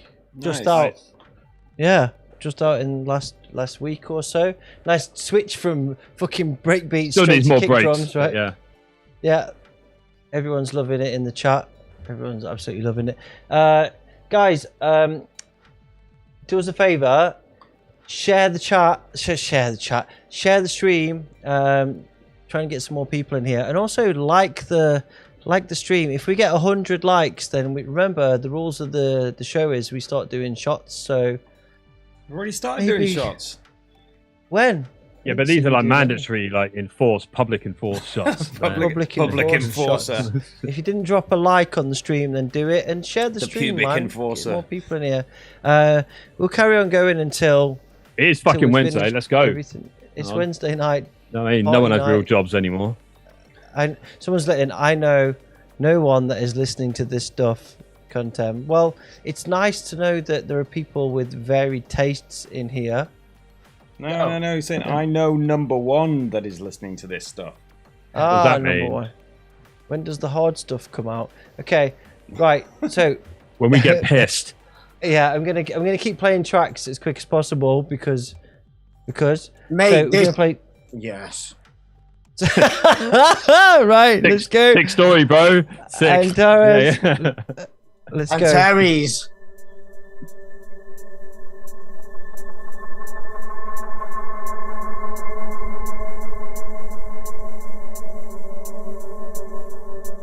Yeah. Judging by the votes, not the everyone best. wants us to carry on playing.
Yeah, man. Yes, mate. So, never mind that. Carly's in the chat. I know Carly's in the chat. Yeah, that is the best thing. Good, Carly. Music What is are you off. saying? Music is off. Right. Bob Dan's in the Donzel chat as well. Dan's as pissed. well. Yeah, Dan's Which pissed. one? We haven't, Oh, we haven't Piss even Dan noticed is him a in the different chat. beast as well. Yeah. Which Dan? Which Dan? Like hair Carly's Dan. Dan. Yeah, Carly's Dan. Dan. Yeah. Oh. So, I mean, you got to fucking say, legends. Carly's one of the unsung heroes of British hardcore. I think. I don't know, man. We sing it, but like, we it's need true. to pop up every now and again more. So, Yeah. so that tune, Antares, it's got sent to me by I love the crew, but like the name, the Suicide Audio lot, like, yeah, it's not my favorite name of a label, obviously. But that tune is by Antares. It's coming out soon on one of their labels. But the amount of work that they've been putting stuff out on Teknoist's label, and just driving that, even like End User, and like Dark Side, Teknoist D&B style. Good. Yeah, fucking exactly. weighty, you know. Exactly, man. Like if you follow Corrupt on Instagram, you see all the kit and the plugs he's been buying. Like you can hear it. You can hear it in this production. It's really good, man. But that Antares tune is that's my favorite out of the lot, to be honest. Nice. So who's Dan? Squally? What, in the chat? Yeah. Let me have a, I don't know. But Bob Fossil's there, isn't she? She is famous. Yeah. I ate your sick. That's the farmhouse. The farmhouse grouse. Right, I'm gonna keep plowing through bad boy tunes let's go. here. Next up, Dom Switch. Dom's in the house. Yeah, let's go. Dom's La Maison.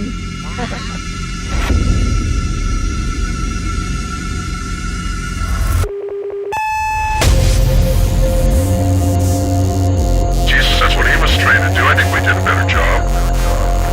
Christians would hate me for saying that, but it's true. We touched more souls than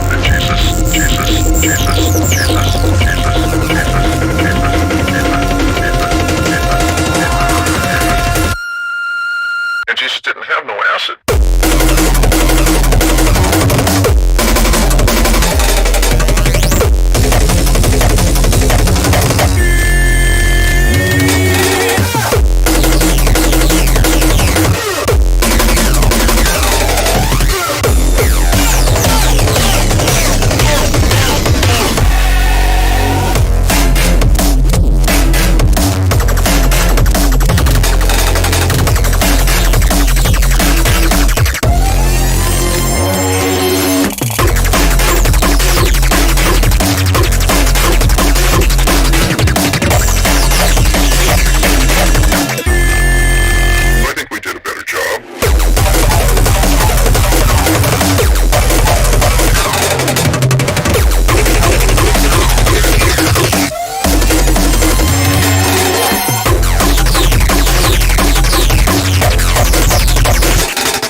job on this planet is to make psychedelics and turn on the world.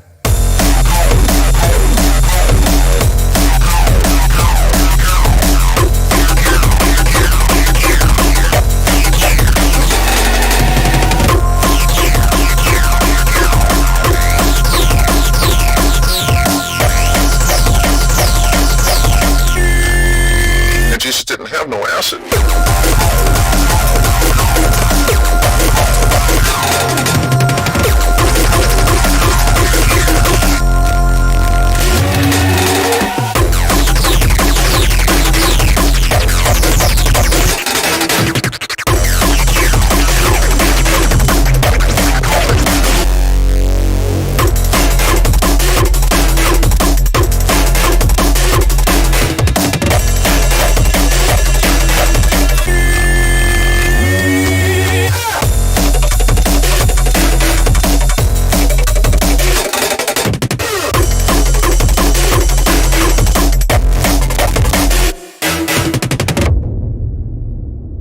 Dom Switch, fuck about. Hello.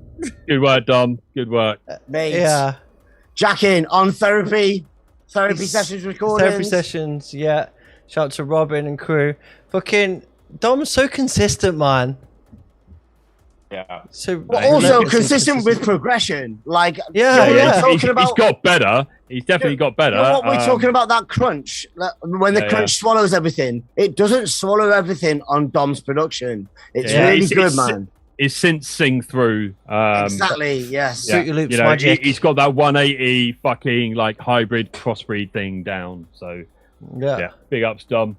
Constantly evolving, constly. Book him through Who me. are you on the phone to, Mike?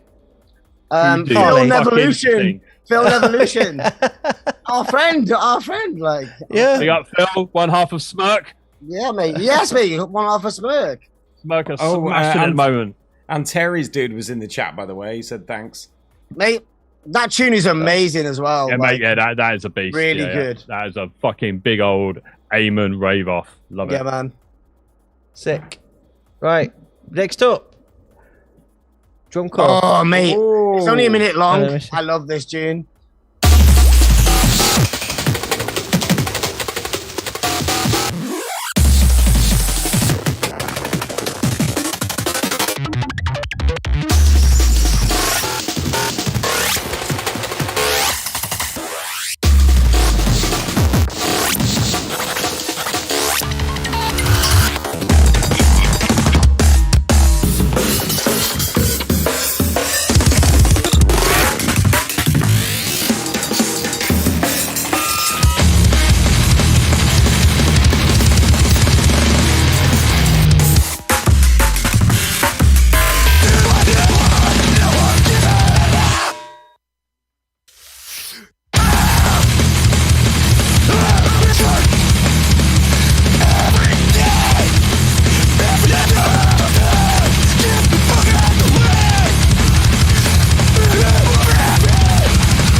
Amazing. All right.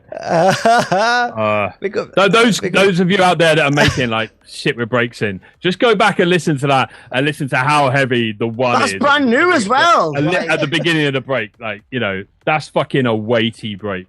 Yeah, man. Like that's that's Drum Corps, which aka Aaron Spector, and it's his most recent release called Better Days, and it's fucking awesome. Yeah, like I prefer it even to his Grist EP, like LP. Like it's excellent. Good choice.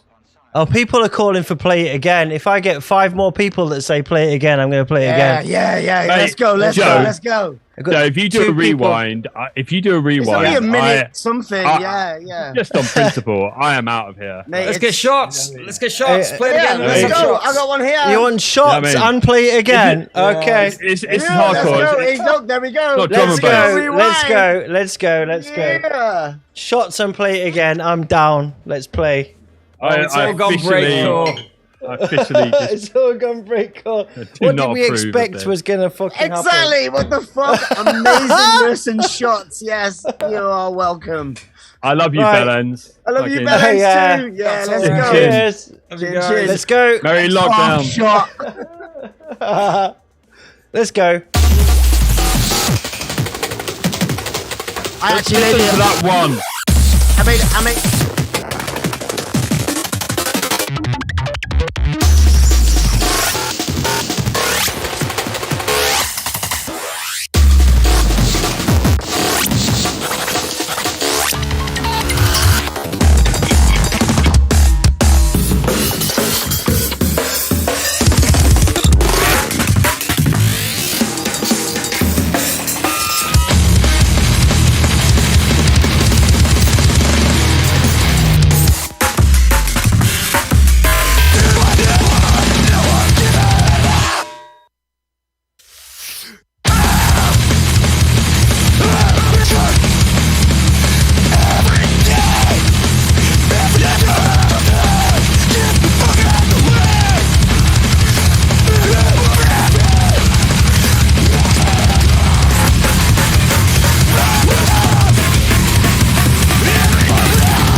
You're welcome.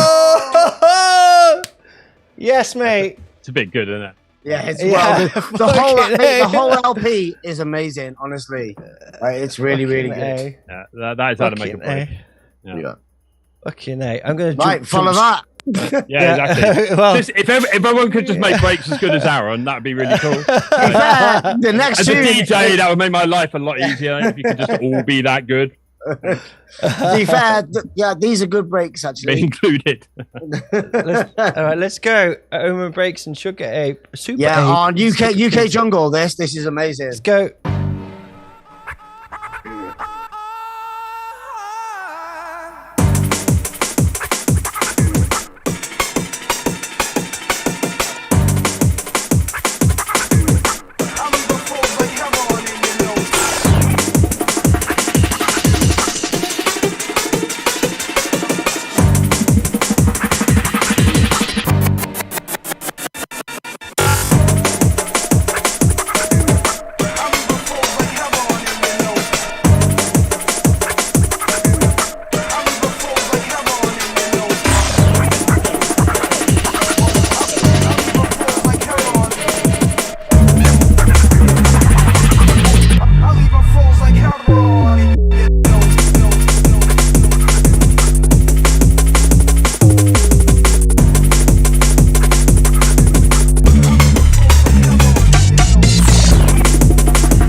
You know, when I said that the Tonight Show was full of variety, I wasn't fucking joking, right? Well, like, how could it not be? Like, imagine, like, me and Ash came on and was like, yeah, let's just listen to and there was no day. snare drums. Yeah, man. Yeah. We've come without any snare drums. Sorry, everyone. Awesome. Sorry. So yeah, just for clarification, it's Omen Breaks and Super Ape on UK Jungle number 4, vinyl number 4. If you're not familiar with UK Jungle, that label is amazing. UKJ, it's fucking awesome, really good. Digital vinyl, it's brilliant. Like, yeah, it's good work, good choice, man. That's a fucking heavy Super tune. dread bass, yo. Bangers. Should we have some kick drums? Yeah. Go on then. I like Let's kick have drums, mate. fucking Jipe. All the kick drums. Latest release. Hold on to speakers. I got some words Hold about on this. to Like, speakers. Yeah.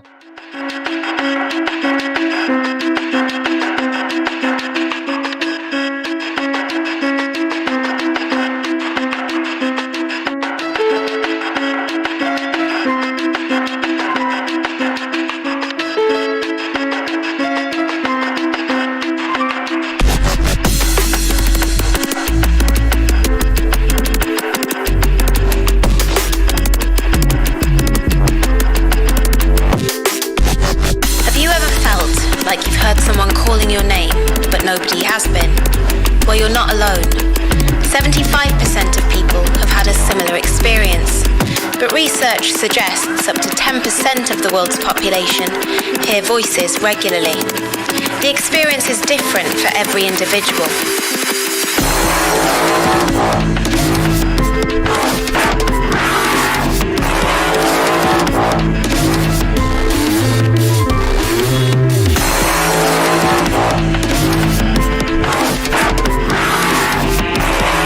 The initial experience of hearing voices can be quite unnerving.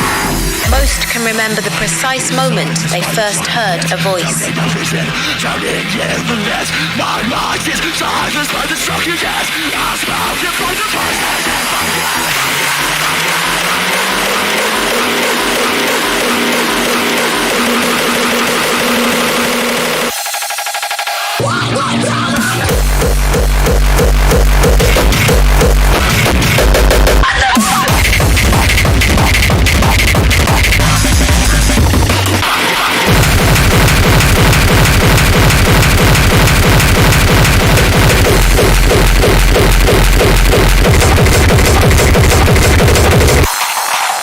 The initial experience of hearing voices can be quite unnerving.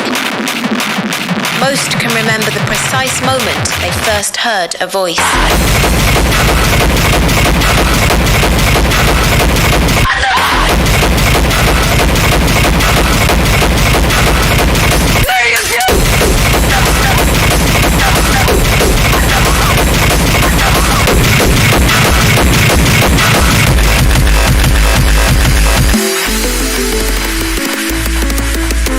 Between 70 and 90% of people who hear voices have done so following a traumatic event in their life.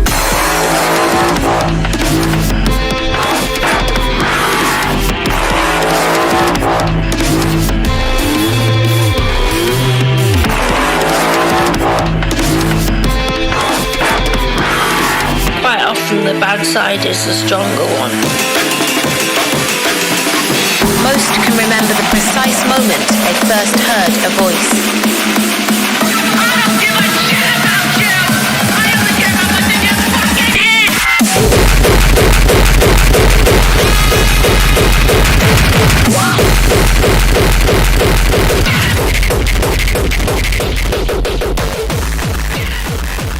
We got Jasper. I love a fade out on the second drop. Really good. Yeah. Well, I've only got 3 minutes per track. I know. Yeah. It's a beast. It's just, you wanted me to drink, Joe. This is what happened. I wanted to play it for the party the other week, but then I was like, I can't play this. This is too on the nose. Like, that's exactly what I was saying. Like, I was going to play it, and then I just thought, like, it's your birthday. It might have been a little bit much, you know what I mean? Schizophrenic Tuesday. So I just started my set with like every loads Mike of people sample saying from Mike. Lost Boys. That was so mad as well, mate. You mad cunt. Yeah, such a bad boy tune. And so that came It's out amazing. as a single. Came out as a single on Third Movement, but there's a whole album coming out. Yeah, man. Yeah, and he played me some he's had it under wraps it, for a while, hasn't he? He just didn't want to release it while lockdown was so fucking Exactly. sketchy. He's got a whole vinyl coming out. I think it's on Heresy, and I think there's a record coming too. Jasper's a bad boy, and he's like so unconventional as well. It's not like we talk so much here about musical stuff and like this and that and mix downs and that, but Jasper's like fuck you, fuck you, like don't give a fuck about any of that. Boom, dance floor. One of the things like when we were chatting about topics. If you can't do the melody, make the kicks the melody. But yeah, there is that. But yeah, it's just that element of a banging tune is a banging tune. And like, if we want everything to sound like Noisy of Mix It Down, then nothing's going to be amazing. You know what I mean? It's just going to all be fucking just sterile. Like, There's no home for us. Noisy, they're fucking amazing, but you know what I mean? And I think it was the last stream that Gareth and Steph were on that we couldn't do. And Jasper was in the chat and he was fully defending some of the New Blood tunes with just like a banger is a banger, and I'm with him. That's cool, man. Oh, really? That's nice, man. You know what I mean? Yeah, that's true. a good idea is a fucking good idea, and it's quite rare and hard to get original ones in this kind of scene that's been going for so long. Well, now. the thing is with Jasper, I mean? he's so unique in that, like, he's doing this thing like it's like he's got like 7 legs. It's like metal and breakcore and all of these different things, and like it doesn't give a fuck about any of your rules. It doesn't give a fuck about any like. It's like no one ever did that before. It's just metal and punk, and it's just like it's just fuck you. It's just fuck you. Yeah, and when he plays, like beers getting thrown everywhere. Yeah. There's a lot of people that would class themselves as punk as fuck, but like Jasper's. What are you on about? Like, in terms of industrial hardcore, he is punk as fuck. Yeah, agreed. In the best possible way. Yeah, man. Big ups, Jasper. Yes, mate. Big up, Jasper. Yeah, where are you fucking bellend? Get in the chat. Right, next up, the Satan, forthcoming on Motormouth, featuring Killer MC, Let's the go, Undertaker. Mate.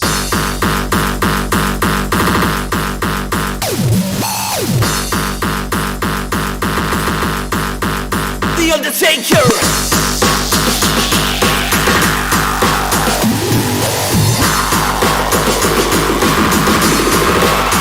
Unleash me here!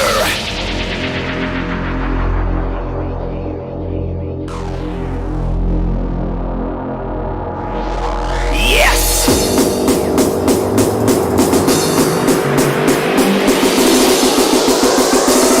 Yeah, this is my message to unleash the fear! The Undertaker! The ground shaker, I'm the Undertaker! Ghost killer sincere. Yeah, this is my message to unleash the fear.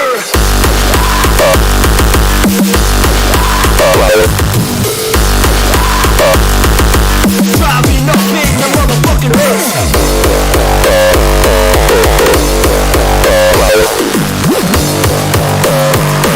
Yeah.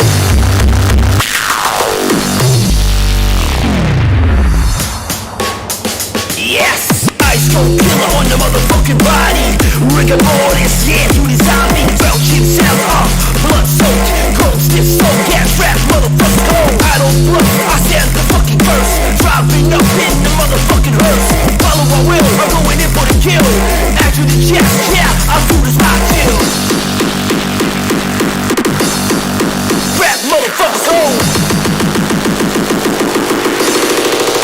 The jawbreaker. I'm the Undertaker.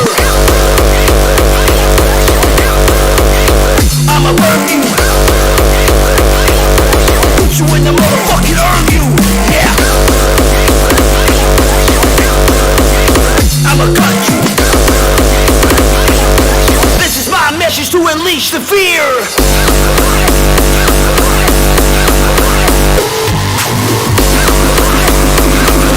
Driving up in the motherfucking hearse.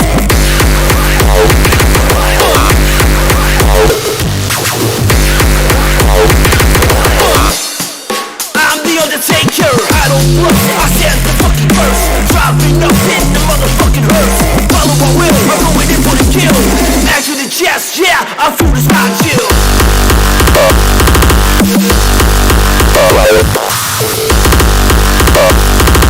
Put you in the motherfucking urn you, yeah.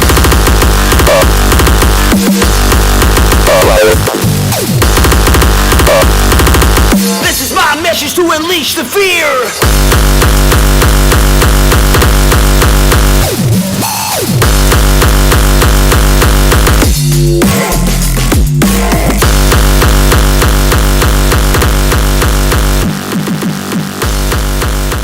Yeah. He's no amateur. Like, nah. He's not an amateur. Like, yeah, it's it's far from his best as far as I'm concerned. He's done a lot better than that, I think, in terms of memorable. But like, it's very functional and competent and rig happy. You know what I mean? It's like, no amateur. No. He is a beast, and his tune Beast is fucking amazing. And I played loads of his tunes out. That one, maybe I probably wouldn't. Well, this is from a 3-track EP coming out on Motormouth.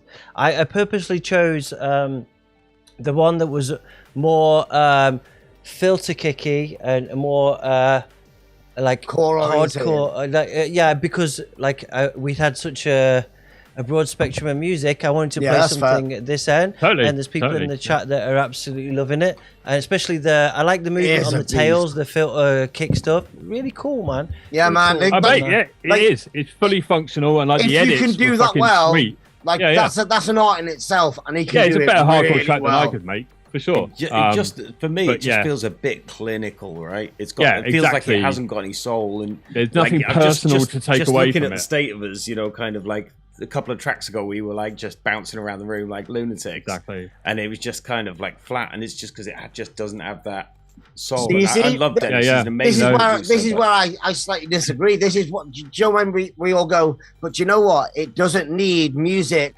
to be a tune. To me, this is like the kick does. Oh, I would me. happily punch my friends to this music. Oh, mate, no problem. Like, yeah, no problem. And that's the beauty of hardcore. It's like some things you're like, oh, maybe it's lacking something for somebody else. But like for this tune, I'm like, yeah, I am into this. Yeah, let's go. Me and Joe getting jawed. Let's go. Yeah, exactly. Perfectly. It's a very rig happy mix down. It's going to be solid and whatever. Again, which is rare. But it's not its best, and it didn't leap out as me as something that I'll particularly take away and remember. Well, you're a miserable cunt. I am. No, I'm just a picky I'm with Joe on this one. I'm with Joe on this one. Yeah. Shit, man, it's me and you, Greg. Let's cast these fools afloat. Right. So this is the plan. I'm going to play the last track now. Sorry, Satan lad, you're an absolute legend. And we're going to the stream's going to finish by midnight UK, 1 a.m. I'm off European time. So we're going to do this track, then we're going to do a little Q&A at the end, and then we're done. Okay? Yep. So this is Killborn and the DJ producer. Is a great track. Seismic Cross. This is a beast. Let's go.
Yo. So is that on John Frusciante's label? Hold on. It's Ash and Ash Kilborn and Luke. Forget the label. One sec. Mate. Yeah, I think it might be on John Frusciante's label. What's it called? I know he did have one out on John's label. I don't know if it was that track or not. Sec. No, it's not there. It's on. I'll find it now. Well, that's a banger, right? Yeah, hey, of course. No shit. Yeah. Yeah, let me just get to Kilborn. Kick's a bit brittle though. No, it's not. But that was they were like. Sort it out, Luke. Listen to me. It's on. Why the fuck doesn't this tell me that? Evar. It's on Evar. Yeah, that's John's label. It's here. Look. Here we go. Evar Records. Do you know who John Frusciante is? Like, of course. Well, these other two fucking Philistines. Me, fucking idiot. Greg's a cultured guy. A cultured guy. Yeah, exactly. Yeah. So no, reads Empire magazine. So John Frusciante is from the Red Hot Chili Peppers. I didn't know it before this. Yeah. Oh, right, okay. Yeah. You're welcome, lads. You're welcome. He did the Speed Dialer Mums project with Snares. Him and Snares, which was just all hardware based. And the year they were meant to headline, I think the Sunday at Bangface down in Canberra Sands, all their kit went fucking awry or to a different airport or whatever. Basically, it didn't arrive. With all their presets. Didn't arrive in the UK. So me and a few guys, Tom from Planet Mew, were running around ringing like local kit shops and whatnot, trying to recreate the setup they had. So we hired in loads of vintage fucking gear, and of course they didn't have any of their presets or whatever. So literally writing a set in the afternoon of the day of the gig in a chalet at Bangface with just like a million gorpers sticking their head in. It was a sight to behold. As it turned out, if memory serves me correct, they completely bailed on the idea, realizing it was mad. Yeah, they fucked it off. Hours coherent set on brand on untouched vintage gear. So yeah, I think he got sacked. But here's a little factoid. Like John Frusciante. But he's a great guy. He was lovely. Like he was really cool to be around. Really chill. Very humble. Very pleased to be a part of this fucking rave madness we were all involved in. That was the thing. So like when I met Tony, well, I think like a few years after Tony was like a cat sitter for John Frusciante from the Red Hot Chili Peppers. That doesn't surprise me at all. Yeah, of course it's Tony. Tony, Skull Vomit, U Station. Yes. Like Bart Simpson. Bart Simpson. Yeah, more importantly, the funniest person I've ever met in my whole life.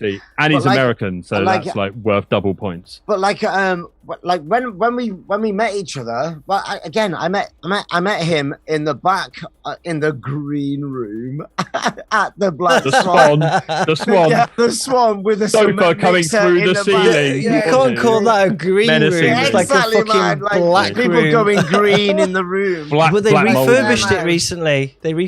Oh yeah, apparently, man. Like, that's a strong word. but it's safer. So, everyone in the chat that's saying I'm drunk, you're absolutely fucking right. Of course. Anyway, I'm not. I'm so like straight edging my way I've through done this. a few tours with Tony, and like Tony had always tell me that John Frusciante from Red Hot Chili Peppers is the biggest breakcore and hardcore fan, and he had actually you should get Tony on he'd be a great guest for the show. But like absolutely, he'd be amazing. Like 100%. He said all the Mockums, all the Death Chants, all the Ninja Columbos, all everything. He was like, whenever he used to come to his show, it like you wouldn't know what he looked like, but when they went back to his house, he'd go, "Oh yeah, I love this stuff," and he'd show him Ninjas, Death Chants. Like it's fucking. He fucking loves it, man. Yeah, mate. Like, and he's got that thing as well, like his own stuff that he's put out on his Bandcamp. Sounds like that era. Mate, it's that era of like breakcore meets IDM, which is what I was certainly very into. Man, that's really cool. Brought that into Ninja, and that big melodic, fucking gnashing fucking breaks. And, so that's his label. That Luke and Kilburn. You're welcome, John. Just came out. Yeah. So there's some stories.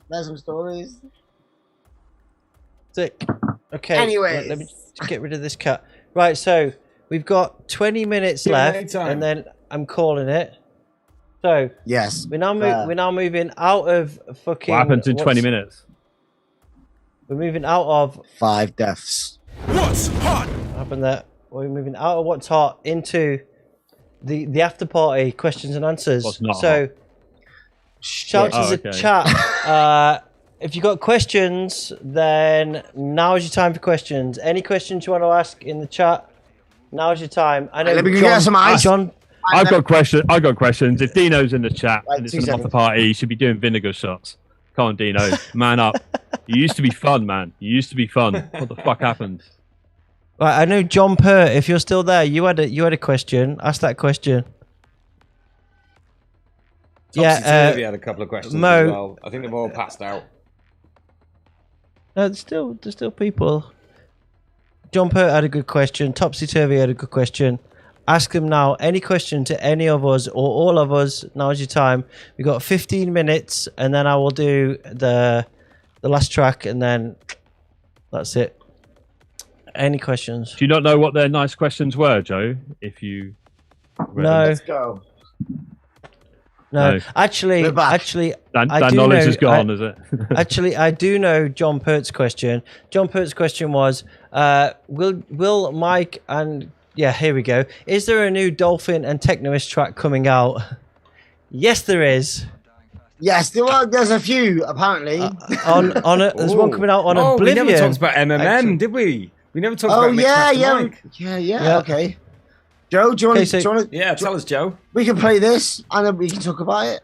Okay, so can you play a sneak preview? Yeah, I can play a bit. Nice. Okay, so after party vibes. We were talking about. That's what this is. The CS gas now.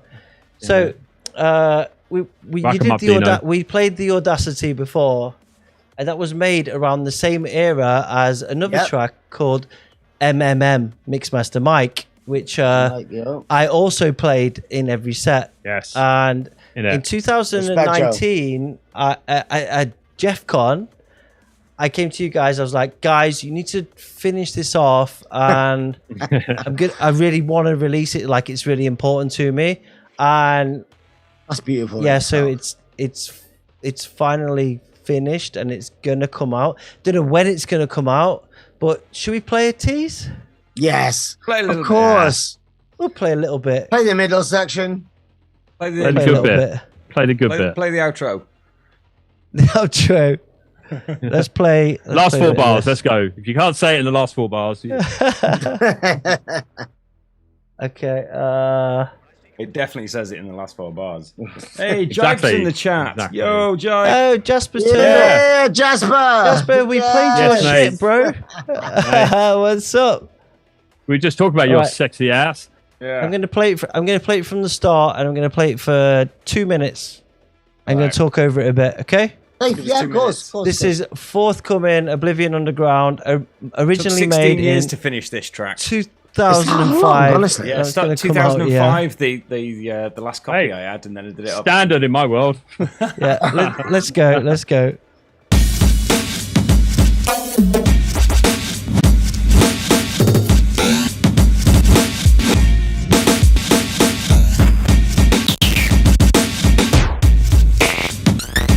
Yeah, Jasper, we're kind of on the way down. Yeah, mate.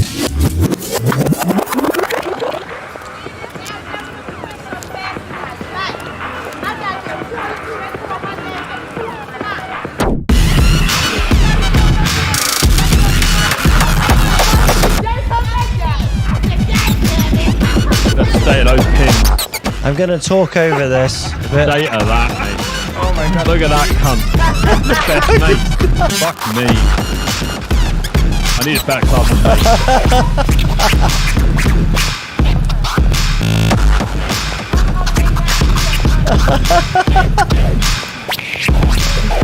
Yeah, we just talk over it. I'll leave the mics open.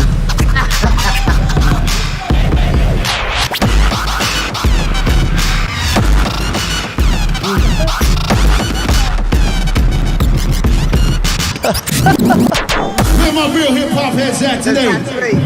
Yeah, boy. We about to get into some real hip hop shit right here, y'all. That old New York rap. That old New York rap. That New York rap. That old New York rap. That old New York rap. That old New York rap.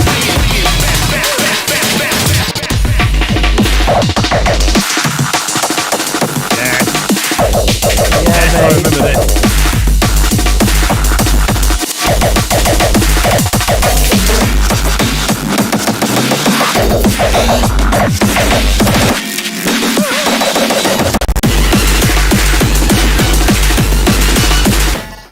No reason.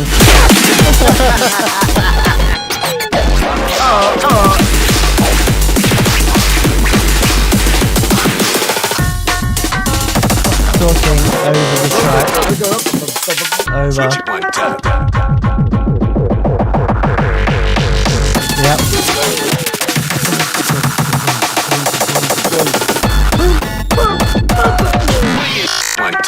Time traveling. That old New York rap.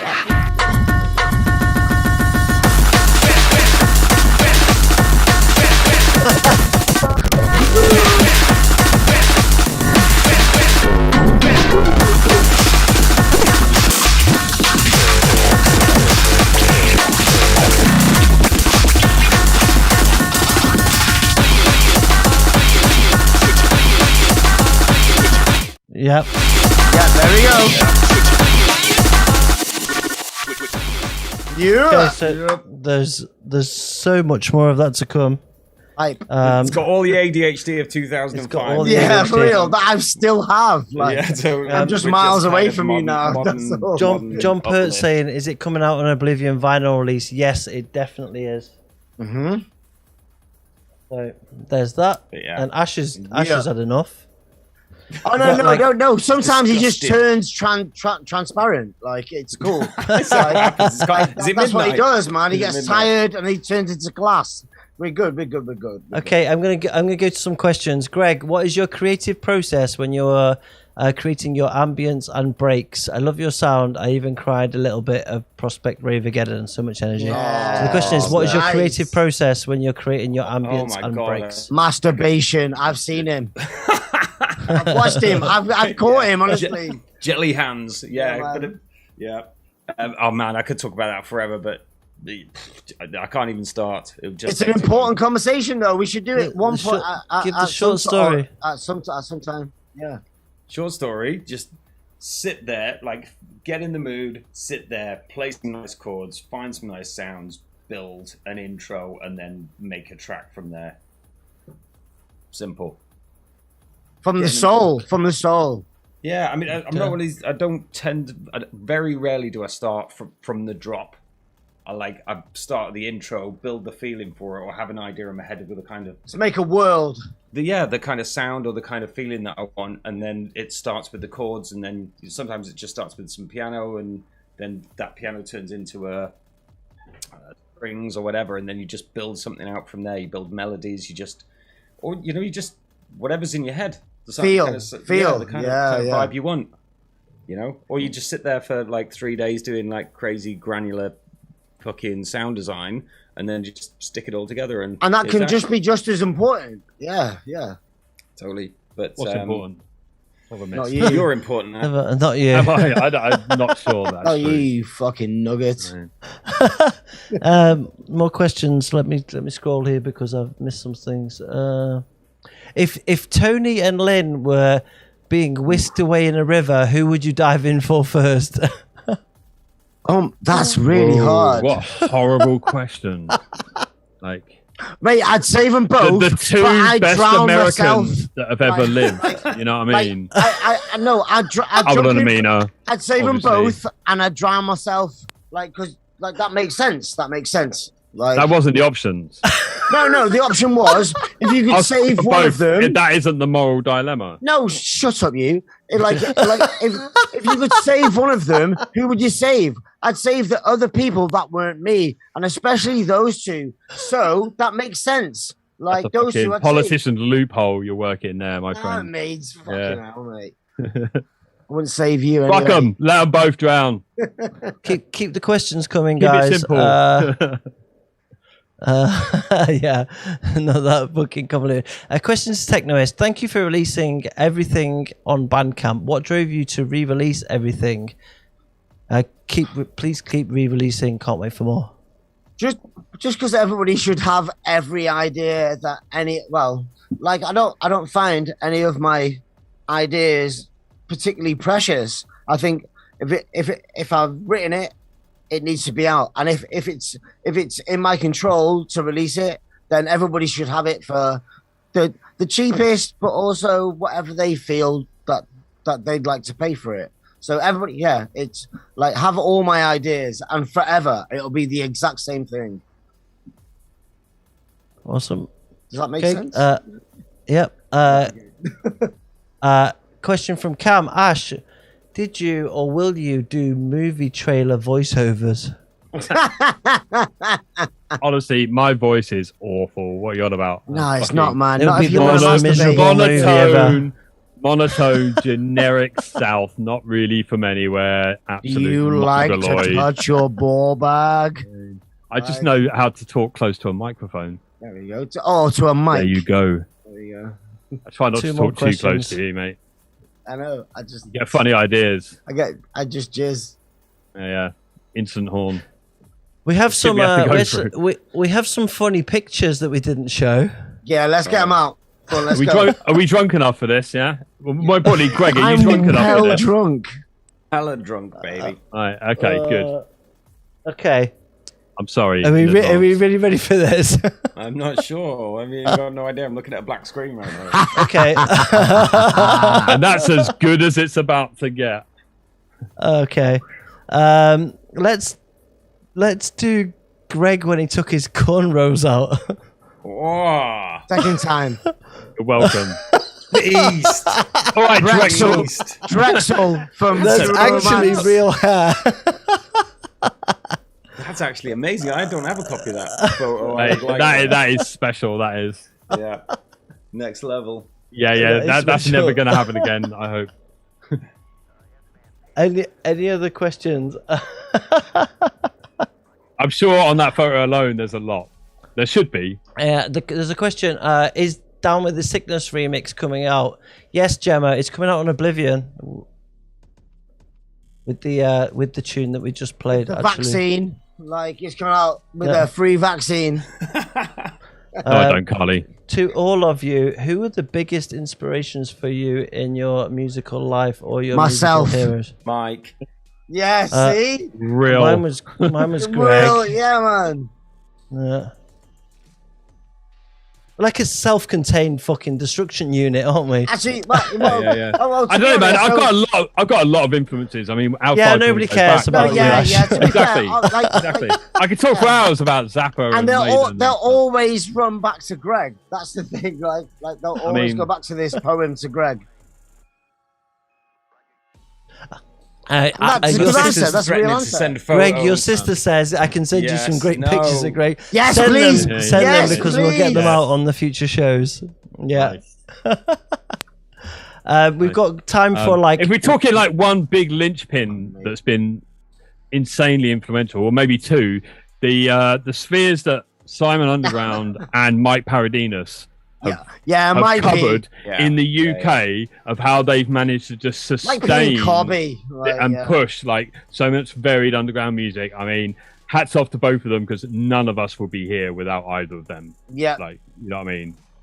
Their value is just for sure off the fucking scale. You know, from the business and the music output, both. Like it's so crazy. Like the influence that Mike P's had. Like it's fucking huge. Through whichever genre you're thinking about, like, because around that time, say when Breakcore was blowing up, Greg, you and me going back to back with Michael J. Rocks on New Year's Eve with, on the same night, Loafer, Vexed, old pure dubstep heads in the Swan. And those Planet Mutanites were the only other multi-genre nights other than things that we've had quite a big hand I remember Apex's agent, which was his ex-missus, coming up to me when I was working the Planet Blue store. Yeah, and she was like, who's shit, Matt? And I was like, he looks like David Walliams crossed with 50 Cent. And she was like, no. Listen, who is he? I was like, no, that's what he looks like. I mean, you won't get a better description of Henry. I'm telling you. Than white 50 Cent. But then 50p, basically. 50p. Fucking half a tuppence. Right. God bless you, Henry. There's two questions that I'm going to do in the chat. But I want to give a shout to Murder Channel. Yeah. Oh yeah. For this book. Oh, yeah. Those guys have believed in our shit from day. I want to give a shout to these guys. Literally, they've been around almost as long as we have, and they've been fully behind all of our various endeavors. There's like a whole section on even when I was a spazzy teenager, he booked me. You may book me. It was amazing. Yeah, big shout. And also there's Oblivion's in there, so I'm fucking chuffed with that. So big up Murder Channel. Respect to the movement. I don't know what any of it says, but thanks. Speaking of Murder Channel, a bit of a shameless plug. But I recently did a pretty hefty, mainly hardcore, but a bit breakcore mix for Murder Channel, and fairly extensive interview going in a bit more detail about the origins of what we've talked about tonight. So if anyone wants to read that, hopefully Joe can link that up in the chat. Yeah, and he's much more eloquent. I'm going to do it now. I don't know. We'll accept links from me because I've got it here. But I just thought it might be a nice read for all you Ninja Columbo fanboys out there and girls, obviously. Big up Carly. Awesome. You're Carly. She's a creator. She's a true creator. Yeah. Go here to this, and boom. Hopefully it works. Yeah. So I'm going to drop this link in the chat, so you can go and check that out. It's a really good interview, and there's a set as well, a really good set. Of course, it's Ash. So check that out. I mean, fucking why make a shit set? Good shit. You really don't have to. Okay, I'm going to do these questions. If you could rework or remix any track from any artist or genre, whose would it be? And I'm going to Greg first. God. It's mine. He's already working on it. The theme from the Revenant soundtrack. Wouldn't mind a crack at that. Reach Sakamoto and what's his name? Who was it? Can't remember. Anyway, I'd love to do the soundtrack from that. The main theme. Okay, Mike. Oh, mate, I'd do Darude Sandstorm. Ash. To be honest, my dream remix was getting the opportunity to do Lynn End-User's End of a Beginning, and I actually got to do that, and it took me about 7 years of hating it, loving it, going back to it, boxing it for a couple of years, going back to it till he finally prized it out of me. So for my first kind of 10 years in this business, as it were, that was the tune I really felt I really wanted to do something with. So I did get the opportunity to do that. I'm not sure I quite got it how I wanted, but I think the vibe's there or whatever. So I feel pretty lucked out. I got to do my favorite melodic breakcore tune in the world ever. So yeah. And for me, I want to do the Teknoist If Only. That's the track that I want to remix. Well, we've talked about this. I'm going to do a new version. We'll put the original version out. If you want to do a version of it as well, that'd be fucking sick. Don't let any of these two absolute wine tasters touch that tune because it's fucking perfect. Mate, I've still got a copy of your very early demo of that. That was one of the first things you did. It's probably the best mastered version of any of my tunes there is, because I did it myself on an Amiga. Last question from Berserk. What programs or equipment got you to create your music in the beginning? Quadrifuzz, and it still does. Quadrifuzz, and it still does. And I'm getting the hardware version of it very soon. like being built for me. Quadrifers. And Have you ever used Quadrifers, mate? What was the question? I can't remember now. I can't remember. What programs or equipment got you to create your music in the beginning? Oh fuck! A Roland drum machine and a Yamaha keyboard, and an Atari ST with Cubase, 1986. Oh yeah, the original Cubase, yeah. Nice. My first electronic setup. I've been in bands for years beforehand. But my first producer setup was an old G3 PowerBook, 400 megahertz fucking processor, which is about, I don't know, a tenth of what my phone is now, I guess. And yeah, just a cracked copy of Logic 7 running on OS 9. Just the native plugs. That was what me and Rory learnt on, doing all the BOAP stuff as Adverse Camber fucking emerged, and then did that squat party where I met Mike. Yeah, that was where I learnt my craft, as it were. Still learning, by the way. Still learning.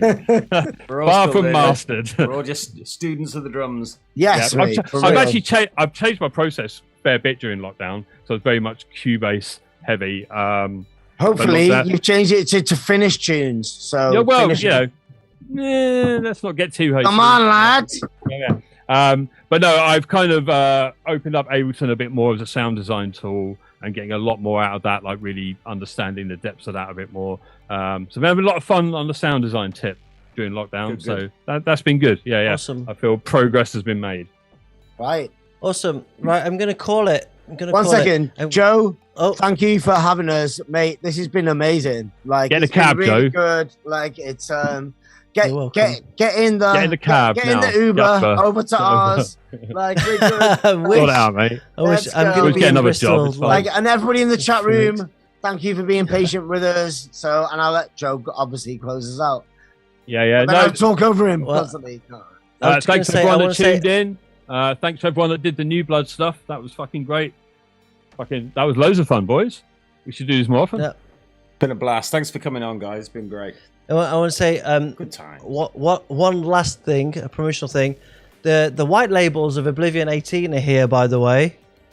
And I've got loads. Well, not loads. I've got 10 of them, so I'm going to be giving some away on the next show. I haven't got one. Where's mine, bitch? And for the people who are followers of the show, this is the Outside Agency and False Idol. Just so you know, so I've got some white labels to give away. I want to say thank you to you guys because you've been awesome guests. It's been amazing. I want to say thank you to all you people in the chat, all to our regulars and shit. Like, big ups to the late crew who always stay till the end. Respect. Yeah, boy. Last men standing always. Hey, big ups to you guys for doing a really professional job. Like, hardcore and Gabba gets a bad rap for being unprofessional, and this is really Speak tight. for yourself, mate. Yeah, only Bristol. Well, I am, obviously. like this is really tight. You're doing an amazing job. Thank you for having us on. And the New Blood section is really good for the scene, and you're already seeing like the fruits of that like emerge as people get better and better. So exactly. That's fucking and I want to drop a bomb on the late crew, and if you watch the last show, if you watch the last show with Thrasher, and you saw it was a little bit controversial or whatever. Well, the next show, we have he's got a rape song. He's got a rape like this guy. He's already dead. Anything, but it's going to be Weekend at Bernie's with Dead Thrasher on. So sorry, Joe said promos on the next show. Sorry. There's the secrets out. Promo is on the next show. Okay. Peace and love, guys. Peace and love. Yep. Dead Gareth, everyone. Peace out. Love you guys. Be kind to everybody. Love you guys. See you later. Peace. See you later, boys. Love you lots. Bye.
I